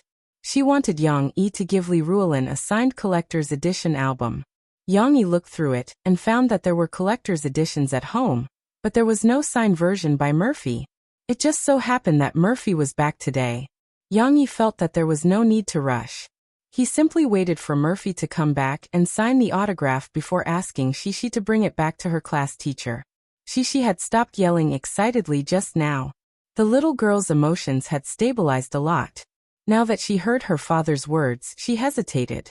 Oh, and if you're late to school today, won't you lose the last chance for I'm a good student? It was originally 3 gold coins, but now I can only get 2 gold coins. It's not enough for a doll. Yang Yi said softly. I don't want a doll, I want Mom.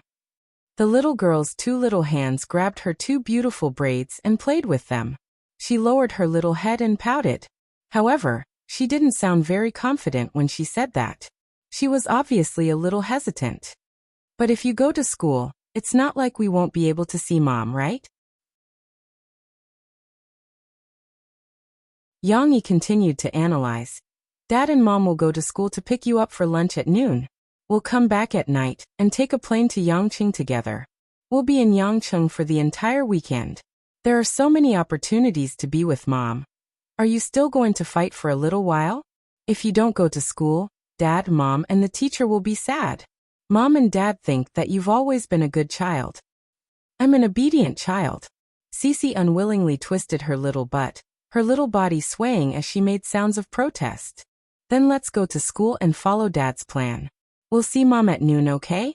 Yang Yi smiled as he took her school bag and gave Shishi a way out. Dad also believes that you're a good child. Although Shishi was still a little unwilling, She still carried her school bag and got into Lon Xian's family car to go to school. After not seeing her children for 2 days, Murphy couldn't wait to go home. Last night, there was a small problem during the recording, and she was busy until 10 p.m. She even had a video call with Tong Tong, so she took advantage of the break to chat for a while. Although she didn't have a good night's rest, she still took the 7 p.m. flight back to Jiangqing from the capital. The plane slowly landed at Jiangqing's international airport in the coastal area. After a while, Mo Xiaowan and Murphy, 2 beautiful women wearing sunglasses, appeared at the entrance of the arrival hall. Mo Xiaowan was wearing a suit and looked like a manager. Compared to Murphy, who was wearing a trench coat and sunglasses, Murphy's star shone brighter. However, although Mo Fei looked cold, she was not as cold as a big star. She also took out her mobile phone and looked around anxiously like an ordinary passenger, looking for the traces of her relatives who had come to pick her up at the airport. Here, Yang Yi's voice was deep and magnetic. It was very distinguishable in the noisy environment. Murphy followed the sound and found him immediately. Yang Yi smiled and waved at her as he walked towards her with Tong Tong in his arms. Murphy's indifferent face suddenly showed a hint of joy. She called Mo Xiaowan and walked quickly towards Yang Yi. Tong Tong hadn't noticed his mother at first. The little guy was in a daze from waiting. It was his father's big movement that brought him back to his senses. He looked in the direction his father was pointing and finally saw his mother. A real mother was much more attractive than the one on the TV screen. The little guy was pleasantly surprised. He cried out in surprise as he struggled to get down. He couldn't wait any longer. He wanted to be in front of his father and walk over to welcome his mother. Of course, this was a beautiful idea. However, it wasn't possible. The arrival hall was crowded with people. How could Yang Yi let Tong Tong, who was so small that anyone could kick him around like a ball, walk? Fortunately, Murphy had already walked over. Yang Yi only used one hand to gently hug Murphy. Murphy's arms were occupied by Tong Tong. The little guy directly stretched his body out and stood between his father and mother. Mo Xiaowan watched Murphy carry Tong Tong from the side. She smiled and said to Murphy, "Look at how much he missed you." Murphy hugged Tong Tong and intimately rubbed her forehead against him. Then, she smiled proudly at Mo Xiaowan and said, "Of course he's my flesh and blood." However, Murphy was now a hot topic in the news. When she appeared at Shanghai International Airport, many reporters had already caught her whereabouts. Knowing that her flight was to Jiangqing, many powerful media outlets informed their reporters stationed in Jiangqing. Therefore, before Yang Yi and the others could leave the hall, they were heavily surrounded by reporters.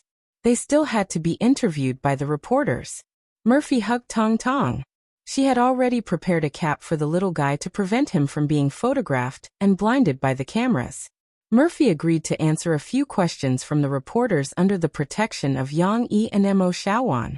"Murphy, your latest album expresses such sadness. Is it because you and Yang Yi's marriage and relationship are in trouble?" The first reporter asked this question. It could be said that it was the hottest topic in the news for the past week. However, now that he had asked this question, the surrounding reporters immediately hissed in disdain. It should be noted that Mo Fei had already responded to many reporters this week, and this question was not new at all.